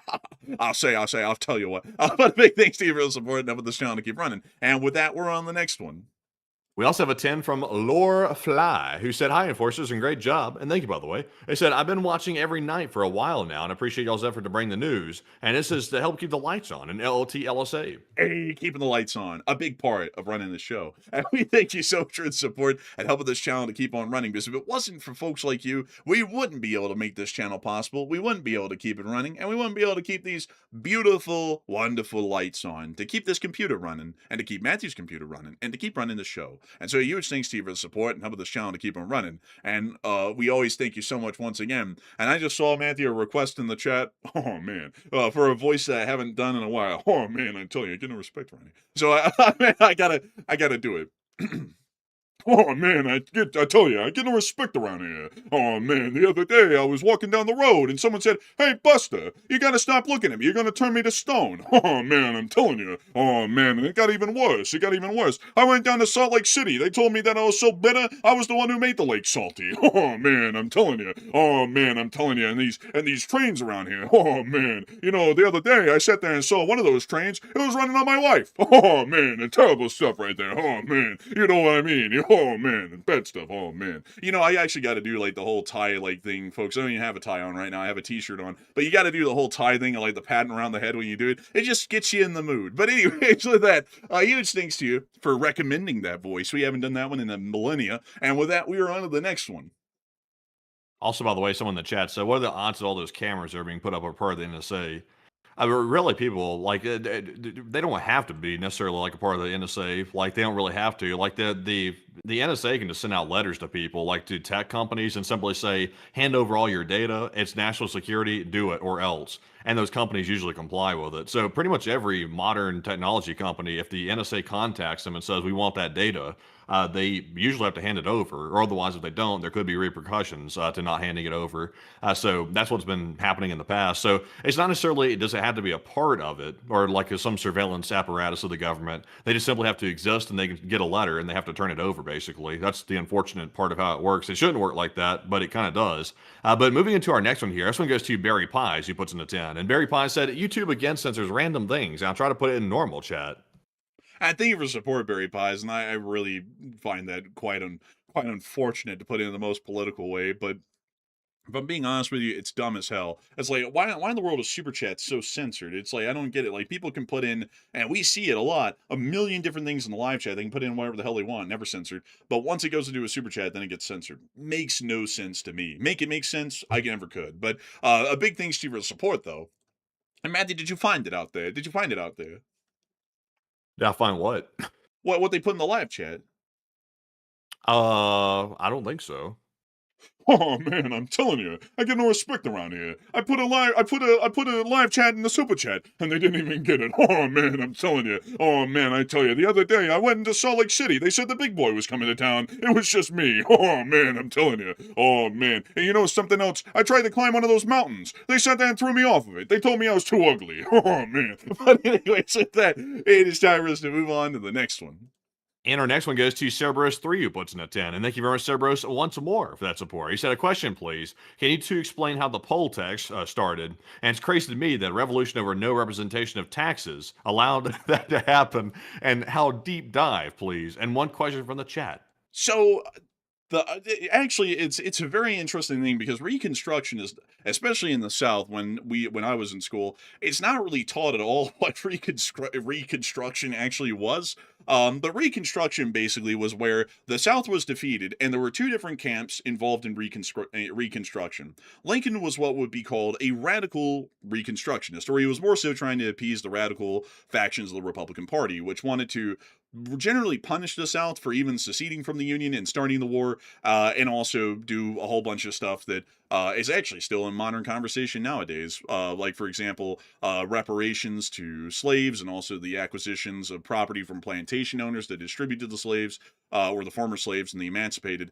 And then there were the less radical, or more so what would be called the moderate Reconstructionists, which, funnily enough, was Andrew Johnson. Once Lincoln was killed, Andrew Johnson became the president, and he was a moderate Reconstructionist. And so they didn't really implement a lot of the actual Reconstruction policies in the South. They did require the 10% oath of loyalty to the Union, and they also conducted a couple of other Reconstruction policies, like, for example, keeping the South under military districts under Edward Stanton and the Secretary of War until they made their oaths of loyalty. But generally, outside of that, they didn't really do a great deal. But once these states had their loyalties admitted to the Union, there was a lot of Republican representation that existed down there. And at the time, the Republicans were the ones who were more so what we could describe as liberal or radical, trying to push the social envelope. And that all came to an end with the election of if I'm not mistaken, it's 1878. Which was the one where there was a compromise for Rutherford B. Hayes to be president, where they made a compromise with the Democrats that they would end Reconstruction. Or actually, sorry, it is the compromise of 1877 after the election of 1876, that Rutherford B. Hayes would be president if they stopped Reconstruction in the South, and therefore in 1877 Reconstruction ended. And after that, the Democratic Party at the time, which was the one who was generally more in support of the Confederacy and was in support of the Confederacy, was trying to find a way to disenfranchise the black voters of the South that had been voting in significant numbers up until that point, and swayed a lot of the states into being Republican Party states. And so what they did is that they started to conduct voter intimidation, and after they got a lot of the black voters to not vote in the South, they then went to disenfranchisement, which was the poll tax. The poll tax was loosely enforced and very arbitrary, but basically the thing is that you had to pay to be able to vote. You had to pay a actual tax to vote, and also on top of that, you had to answer a basic aptitude test. In general, it was never fairly enforced. White people didn't have to take it, but black people would, and it would be crazy stuff like a jar full of jelly beans, and they'd say how many jelly beans are in the jar, and you could never guess the number right. It's quite literally impossible, and therefore they would be able to ensure that portion of the population didn't vote. So that is what basically the poll tax and the disenfranchisement that happened during that era is, and kind of where it came from. But a big thanks to you for the support and helping the channel to keep it running. And with that, we're on the next one. And the live chat question on there, Cerberus, goes to Ann Pro, who said, with all the attacks, why nobody says anymore that Ukraine pushes the U.S. into World War III? Interesting, LOL. I mean, honestly, Ukraine's just defending itself. They're not pushing anybody into anything. I mean, Ukraine's fighting for their own survival. So if it happens to turn into World War III, that's just the way it goes. But Enforcer, what say you? Truth is, the election's over, so that kind of stuff doesn't really apply anymore. Because the president also said that the last president was so incompetent he was going to get us in a war with Iran, and it was completely pointless. And then guess who got us in a war with Iran? Tells you all you need to know right there. But a big thanks to your support and up with this channel to keep it running. And with that, we're on the next one. We also have a 5 from Marie Med YYC, who put in that 5. It said Greenland belongs to the Nords, Skyrim reference, and I hope everybody's doing well. It does belong to the Nords. It's been theirs for 1,000 years. And if we consider it to be a security threat, we can always ask them, and I'm sure they'll say yes, to strengthening U.S. forces and a U.S. presence in Greenland. But Greenland is a Danish territory, and it should remain a Danish territory. I believe in the territorial rights and sovereign rights of a nation and a territory to make their own decision. And Greenland has said no, Denmark has said no, and the case is closed. They'll never become a U.S. territory at that point. But a huge thanks to you for support and help this channel to keep it running. And with that, we are on to the next one. We also have a $5 support from Jesus Crisco, and thank you, good sir, as well for the 5. He said, cult of Matt, and sometimes Tony. And thank you for the support for the cult of Matt. I must say, it's not a real cult, but of course, it's a quasi thing. It's a strange thing. It's hard to explain it really, but it's something, they say, sir. But thank you very much for the support. We also have a 5 from Ripster. He said, thank you, Enforcers, for what you do. And thank you so much for the support and enjoying what we do, Ripster. We appreciate it greatly. And we're on to the next one. And we also have here a 5 from the Lost Sailor, who said, comrades, did anybody get my manscaping kit from Wildberry? So I missed delivery today. Oh, Shitsky. Shitsky, blade. Man, I never heard of that one. Comrade Shitsky, blade. Man, reporting for duty. Please shoot down that drone. I'm blind. It's like, oh, well, a little bit of a problem there. Oh, man, I'm telling you. Oh, man, I tried to join the Russian army. They told me I was too stupid to join. Have you seen the people in there? Oh, man. But anyways, with that, though, a big thanks to your support and helping this channel to keep it running. And with that, we're on the next one. We also have here support from Scott Hebert, who put in a 5. He said, no mustache and beard facial hair combo is an Islamic thing. High Muslim population in Dagestan. That is true. I didn't mention that when we saw the whole beard thing, but I haven't really seen that in a lot of other countries, per se. Usually you see kind of like full beards, like, say, for example, in Iran, you see full beards, mustache and the beard included. And in most of the Middle East you do. But for some reason, in Dagestan, in Chechnya, they don't do that. And I think personally it's odd looking myself. But a big thanks to your support and helping this channel to keep it running. And with that, we're on the next one. Also, a huge shout out to Butchie777 who put in a £5 donation. And thank you very much, Butchie, for the £5. And once again, helping to keep the channel running. We also have a 5 from Engelman, who said, what do you guys think of Poland's new frigates? New Polish frigates. I'm probably not going to be able to talk on style points on this one, but let me see. Oh, these look rather swell, actually. I quite like the look of that. That's really cool looking, actually. I think it's neat. Yeah, it looks modern. I like it. Yeah, modern. This is the real one. Where the hell is it? Right here, being floated out of the dry dock for final fitting. So it's not complete yet, but it does look pretty cool. It's got a very, very neat looking structure and framework to it. But the weaponry, though, is really what matters. And sadly, I don't have enough time to get into that at this moment. But still, a huge thanks to you for the support. I hope that does address that well. And with that, we're on the next one. We also have a 5 from Joppy once again. He said, since Russia's economy is doomed, they will need to aid to recover afterwards, and the EU, US, China, and all three will want big concessions in exchange for that. And which of the three do you think Russia's new government will pick? Honestly, like it's kind of hard to tell because Putin has a strong relationship with Xi Jinping. I don't really ever foresee Russia becoming friendly with the West. I just don't see that personally. I know some people are thinking after the USSR fell that maybe like actually they'll become friendly with the West. Putin tried to put on that image for a while, but he did it to fool everybody, and we found that out. Obviously in the last 5 6 years, we found out that he was fooling everybody. They never had any intention of actually being friendly with the West. They were just trying to pull the wool over everybody's eyes until they could build their economy up enough to actually start doing stuff like invading Ukraine and taking Crimea and stuff like that. So they'll probably stick with China, I would imagine. But Enforcer, what say you? I would say they probably stick with China, also because all of their economic connections now exist with China, which kind of saddles them at the hip with China. For example, at the end of the American Revolutionary War, after the Treaty of Paris of 1783, America's largest trading partner was Britain, literally that year after trade restarted, because all of our supply lines and all of our logistics functions here in America were economically tied to the hip to Britain regardless. So even after the war, we just went immediately right back to trading with Britain, and they were our largest trading partner. France would become a big one also a little bit later, but it was generally still Britain as the primary trading partner throughout most of early American history. So I think that's the case. If a new Russian government forms, even then, they're still tied to the hip economically to China, and so they'll gravitate towards China. But a big thanks to your support, and how about this channel to keep running, and we're on to the next one. We also have a $20 support from David Garrison. And thank you, David, for the 20. And we do appreciate it. Hey! He said, howdy from a very wet and very shaken Tokyo. And good for a martini, but bad for living on the 6th floor. And if you run out of Ukraine topics, as one person asked, little boy blue visiting Japanese islands will help. And I would definitely have to agree. And also, Tokyo is quite an interesting. I would like to go to Tokyo one day myself. But I don't know if we'll ever be able to go have the free time to do it. But I do thank you incredibly for the support and help with this channel to keep on running, because it is folks like you who help to make this thing possible. And with that, we are on to the next one. We also have a 5 from Ulf Hednar, who said red light district. I guess Ukrainians. Oh, wait, hold on a minute. Can't read that one. That's a pause on that one. That's a Ayo. That's crazy. But thank you, Ulf Hednar, for that 5, and we do appreciate it. We also have a 5 from Scott Heber, and Scott said, food recommend. Thai 101 and SLC has the best cow soy I've had in North America. That is true. I've actually eaten at that restaurant, and it is good. It is actually incredibly good. And so I think it was more. I haven't had that dish. I've had their pad thai, and it's incredible. It's like very, very good. And so a huge thanks to your support and help with this channel to keep running. And with that, we're on to the next one.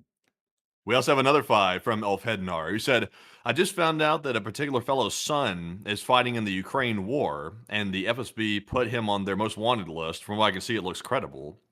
Now, I don't know about that. It may be true, but I haven't heard that personally, so I don't know. But Enforcer, what say you? I haven't heard that myself, so I wouldn't be able to say whether it's true or not either. But a big thanks to your support, and we're on the next one. We also have a 5 from David 4. He said, I got kicked out of a gun shop for proving that the G19X is drop safe by tossing it across the shop.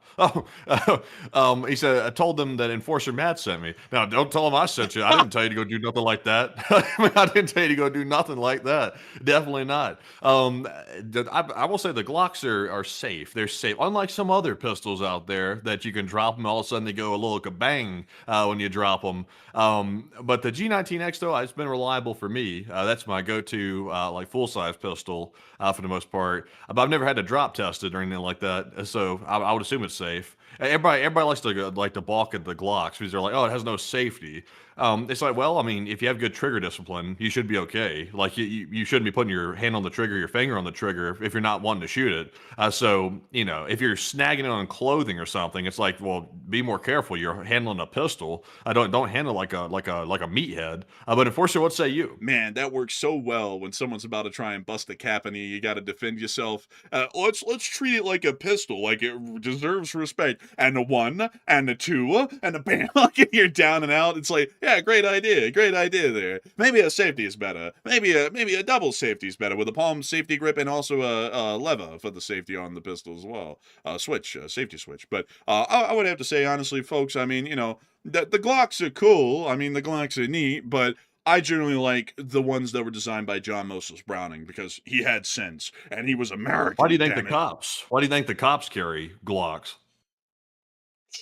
I don't know. They're trying to get as much firepower as they can. Like, probably. I Well, mean, if we're being honest. they got to be able to pull it fast, draw fast, aim, and take care of whoever they're trying to take care of really quick, and their life depends on it. So the cops are having to deal with that constantly, and they pick Glock every single time. From what I've seen, I don't know many police departments that use anything other than a 19. But Matthew, they got giant ass holsters on their work belt. They also have a specific made holster that stops them from putting their finger on the trigger until the gun is basically entirely out of Oh the no, holster. that's department mandated. So that way, somebody can't just grab their gun and try to shoot them with it or something. That's to keep some felon or something from grabbing it and using it. But at the same time, though, it's to stop them from, blasting it through their leg. Because, having a gun with no safety and trying to quick draw that when you need to quick draw, which is the only time you're ever going to use a pistol, is quick drawing it at some point. And you kind of need to make sure that you're not going to blow your own leg off when you're trying to pull the pistol out. Like, that's like kind of the reality of it. And that's why every single pistol in the military has a safety. Like, you don't, like, unless you're in special forces, which not a lot of people are, you're going to be issued something like a SIG or well, I mean, Oh. like, I mean, is that better? I mean, like, well, that's a conversation for another time. But in theory, The it has. boys over at SIG got you something. And those words would terrify me. I'd be like, I don't want it. Like, man, like, get it away. Oh God, it's looking at me. Man, but beyond that though, it still has a safety switch on it, a safety toggle, because if you're ever, drawing a pistol, I generally don't want the safety off on that thing because, folks, if you're nervous and you haven't been drilling and training a lot, which most people haven't, you're probably going to put your finger on the trigger well before you're aiming, and you might pull it. And if you do that, you might misfire it into your leg, and that could be pretty nasty, especially depending on where the round goes. You could sever a major artery and bleed to death, and I personally don't want that. So that's why I always like to go with stuff that has safeties on it, because I like to be safety conscious. I guess I think good trigger discipline is just a good thing. But you're not factoring in the panic, the terror. Like, if you're in a situation, No, that's the point. I don't want to have to be fumbling around with some safety, like sitting there trying to like flip a safety in the middle of a life or death scenario. It's like if I'm having to pull a gun out and use it, that's a bad day. If I'm having to do that, I don't want to have to sit there trying to fiddle with some safety while I'm trying to defend myself. I just want to have the thing work. I mean, honestly, man, I would rather have a safety though. I mean, like, even if you had, like, I would rather have a 1911, not because it's cool, it is cool, but because even if you have the safety flipped off, you still have the palm safety grip. So you still have to actually grab the handle of the pistol and firmly grasp it to be able to fire it. Like, it has a double redundant safety in it. And that's great. It's like safety is good because you never want to do a quick draw and then blast your own leg off. Yeah, I'm never. I mean, I keep mine loaded. Like I keep one in the chamber with mine. I've always like been very careful. Like when I like for example, holster it. Conceal carry wherever I'm going and stuff like that. I always generally have never had a problem with it. I'm just very like trigger disciplined and cautious with it. I mean, that sounds good, Matthew, until you get in a situation where you might have to draw it, and then you might get yourself before the other guy gets you if you get, really nervous or panicked about it in the moment. And that's what you got to think about. That's what you got to think about. That's what the safeties are there for. That's what the safeties are there for. And also, let's see. Someone said, exactly what the 19 tons of. Yeah, I mean, like that's the thing. Like, it's like with the 1911, you have to have the hammer cocked. You have to have one in the chamber, obviously, with every single pistol. You have to have the safety lever down, and you also have to firmly grasp the palm of, or more so the grip of the pistol. You have to indent the palm safety at the back for the gun to fire. It's like that is so safe. You could have the original safety lever off and basically treat it like a Glock. And by the time that you've pulled it all the way out of a holster or wherever it is, you've firmly grasped it, and then it can fire. And at least then you still have a safety in that regard, and it has plenty of ammo to deal with whatever would happen. The only people I've seen fumbling around with Glocks and, accidentally, accidental discharges and stuff like that is usually FBI agents. Like they'll be like, in plain clothes or something like that, and they'll decide to go to the club or Oh something, yeah, break and they'll dancing. have it, and they'll have it in their waistband or something, and they'll start break dancing. Then it'll fall out. They'll go to grab it, bam, bam, bam. All of a sudden, it starts firing off because they're grabbing the trigger when they go to grab the gun. But they're usually freaked out because obviously a gun just fell out in the middle of a club, so they're freaked out trying to grab it and put it back in their waistband before anybody sees it. So they're so freaked out by that they go grabbing the trigger by accident. But yeah, I mean that's honestly like FBI agents are kind of scary with like their trigger discipline. I'm not sure if it's all of them, but I'm like it seems like they're not very well trained on at least when it comes to the firearms. That is. Dude, and that guy was pulling some sick ass moves in that nightclub. Man, he was like doing a head spin and stuff when that thing fell out. It's like, why would you do that when you know you have a pistol on you that is hardly even secured? It's like basically like in your pant strap. Like that thing's gonna fall out doing all that jostling, man. And like honestly, man, that was senseless. And also his cover was blown, so it's like you can never really be an undercover again. That shit went viral. Everyone in the country saw it. And it's like, so this guy is probably working a desk job after the Bureau put all this money into training the guy to be an undercover agent. And now he's just going to sit around at a desk job because he can't go anywhere because everyone knows who he is. But anyways, with that, we're on the next one. Excuse me, goodness. Our next one here goes to JSGO Sniper. He puts in a 5 and said, in your opinion, what's more dangerous? A superpower with hundreds of nukes or a small country with just one nuke? It Small depends country with just one. It depends on a whole bunch of factors, but I would really say the small country with one nuke. That's what I'd say. Because who do you consider more dangerous on the daily? China or North Korea? Everyone's going to say North Korea. That's just the mindset. It's like, Pee Wee just got his hands on a gun. It's like, well, Pee Wee's going to be a lot more, apt to use it because that's the only one they've got.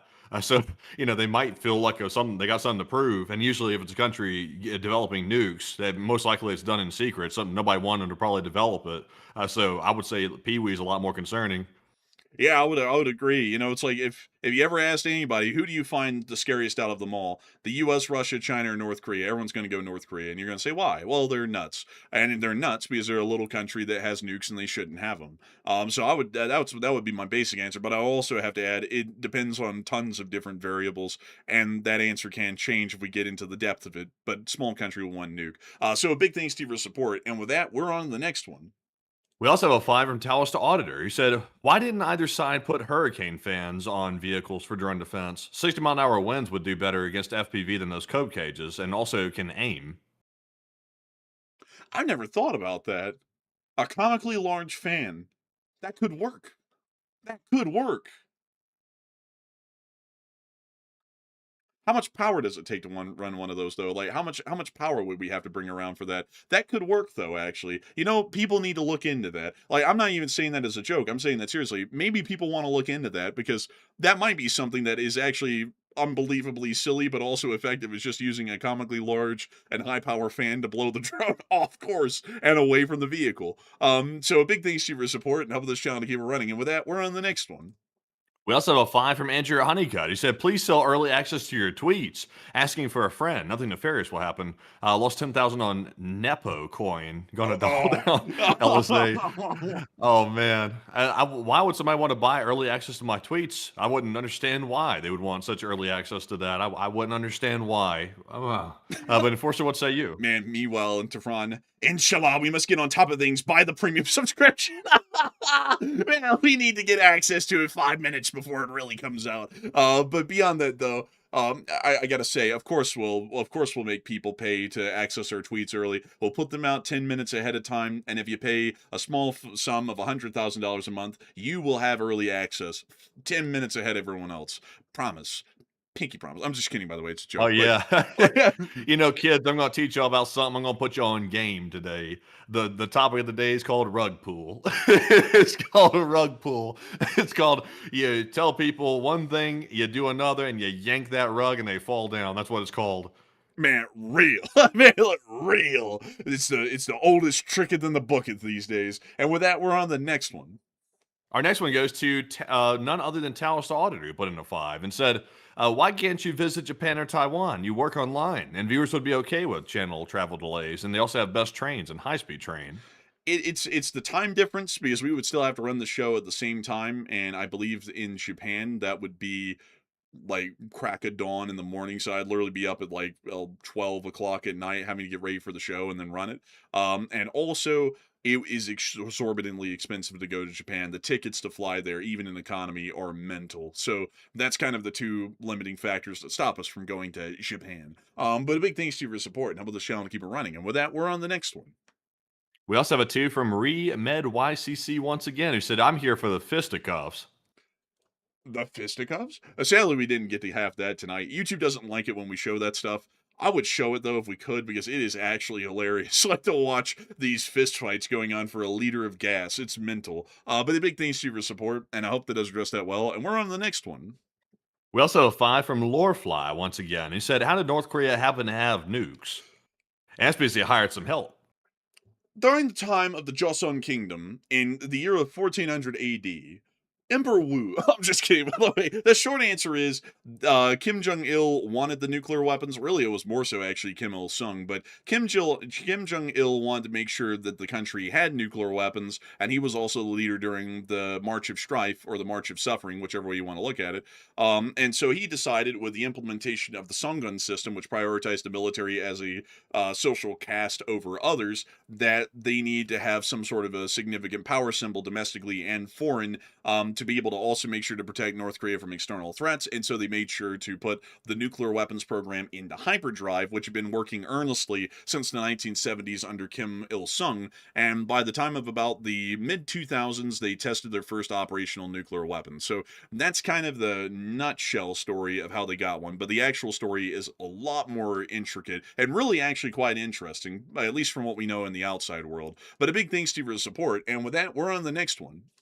Also, a big shout out to Plazoth, who put in a $1 support. And thank you, Plazoth, as always, for once again supporting the channel tonight. And we also have a 2 from Clem, who said, are wild berries facilities holding munitions too? We don't think so. The Ukrainians claim that they are, but we don't have any independent information to say that they're holding munitions. We're sort of just, having to listen to the Ukrainians' allegations on that, but there's really no proof of it that I've seen.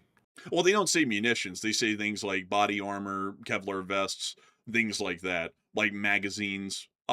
It's like generally stuff like that they're claiming is in there. I haven't heard the Ukrainians ever claim that they're transporting munitions through a Wildberries facility, but I've heard that they're transporting almost anything but munitions through those facilities, because the munitions require different handling that couldn't be provided at a Wildberries facility. That kind of a part of the story we get outlandish, because it's like, do they have anybody who would be handling munitions in this place? Probably not. Would they train them to? Probably not either. So from what I've heard, it's everything but munitions, and the munitions go through traditional corridors via rail to army armories and depots throughout the country. So I hope that does address that the best I can, at least from what I know. But that's generally what the Ukrainians allege, is that they're transporting military equipment. So with that, we are on to the next one.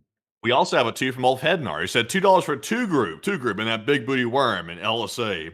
And thank you very much, Ulf Hednar, for the 2 group right there. And we do appreciate that. And also the big booty worm, that thing died off quick right there. I tell you what, that thing went away. But we do appreciate it, $2 support. We also have a 2 from Insensum, who said Irish Wolfhound and the Nobles is worth a deep dive. I wish we could give it a deep dive, but I just don't know enough about the Irish Wolfhound to give that a deep dive. I do know that I think there's one folklore story, or kind of like a myth, that surrounds the Irish Wolfhound in a certain story, I think in Wales, crazily enough, but I don't know the particular details. But I do thank you greatly for the support and help this channel keep it running. And with that, we're on to the next one. We also have a 2 from Talos Auditor once again, who said, if Ukraine starts using fans, and they listen. Honestly, like, if they did start using fans, it's gonna be crazy. Like, imagine they have an MRAP driving down the road, and on the turret, instead of a machine gun, they just have a comically large fan. Oh, here it comes! Woo! Man, like, they turn the thing out and it just blows the drone away and into the ground. That would be nuts, really. I mean, that would be absolutely crazy. But a huge thanks to you for your support and help this channel to keep running. I hope that does address that well. And with that, it looks like it's time for us to get on into the Morse code decoders and 3 live chats. So what do we got? So we have the entire roster of Morse code decoders. We have Paul, Kevin, Mason, Joni, Norm, Arabelle, Heroic, Flevinus, Kush, Secretary, Sire, and Brian. And they said the Morse code says Russia is now cooking to be on something of a path to failure. And given everyone saying it, LLT, LSA. And And that's the sound of money. Y'all got that dead on the nail? That is the Morse code message of the night. I gotta say that y'all get that correct time and time again. It's always an incredible and amazing, fantastic thing even, to know that y'all are always getting it right. Always getting it right. Incredible stuff there. And I gotta say, a huge shout out to Lisa Marison McCoy once again. And with that, we're on to the third to last question of the night. And also after this one right here, I'm going to take a small moment to go do something real quick, and then I'll be right back. But I'm going to go ahead and read this next one off. This one goes to Earth Lover, who said, how seriously are you taking the terrorism threat to the U.S.? And Iran is openly calling for revenge and operations abroad after Khamenei's death. And you expect multiple plots to happen, apparently. I would say, unfortunately, I think there is going to be something that happens. The question is, though, is it going to be large or is it going to be small? And that we don't know. But something is definitely going to happen. If they're saying this publicly, we can generally bet that it would happen to some degree. But beyond that, though, I wouldn't be entirely sure. So I hope that does address that the best I can and kind of give the best opinion I could in the general sense on it. And moving us on from that and into the second to last question of the night, Vollinger asked, are we about to see Russia's government seize control of all the banks?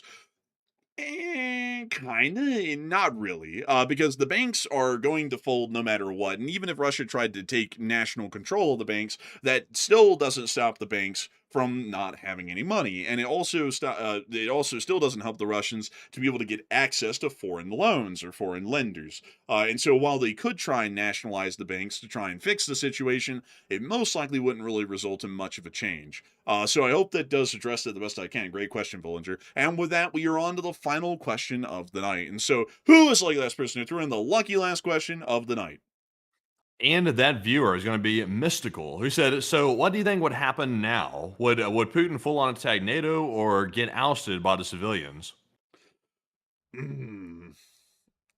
It's a 50-50. Like, I can't say for sure. I would say, though, that at this point right now, like, if as far as how the war is going to go in the future, it could be either one. But as far as it would go right now, there's probably a higher chance of Putin trying to go to war with NATO than there would be, say, the civilians trying to overthrow him, at least from what I could see right now. So with that, I hope that does answer that quite well indeed. And with that, folks, we've reached the end of tonight's stream. I've got to thank so many of you for watching this show tonight. We had a peak viewership of 18.1 thousand people, a return to tradition, and 111,000 people have watched this show before the stream ended, and we thank you all greatly for enjoying. We are always honored to know that so many of you all come here and consider this channel to be your primary source of news, and of course we will see you all tomorrow at 10 p.m. Eastern Time to cover the next 24 hours of the news from around the world. And if there is a short war video to be made, Enforcer Matt will be the one making that short war video.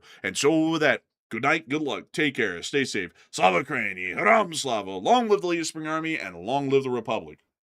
And with that, folks, a big shout out to the 111,000 people that were here by the end of the stream. It looks like a massive crowd came in tonight. We are very appreciative that you are choosing us once again as your news source, and we hope we are delivering. And we will see you all tomorrow night at 10 p.m. Eastern on the next Night of the War News stream for the Sunday night fundraiser stream, of course. And I hope to see you all then. And with that, of course, if there is enough news, by the way, for a short video tomorrow, I will try to put one of those out again. I know YouTube is bumping us down the algorithm, but we're still going to put those out, by the way, regardless of what the hell the algorithm is doing. We're still putting out our short war videos if there is enough news to cover, so y'all can be looking for that midday tomorrow. But in the meantime, though, of course, Slava Ukraine, Herom Slava, get some rest, and good night.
On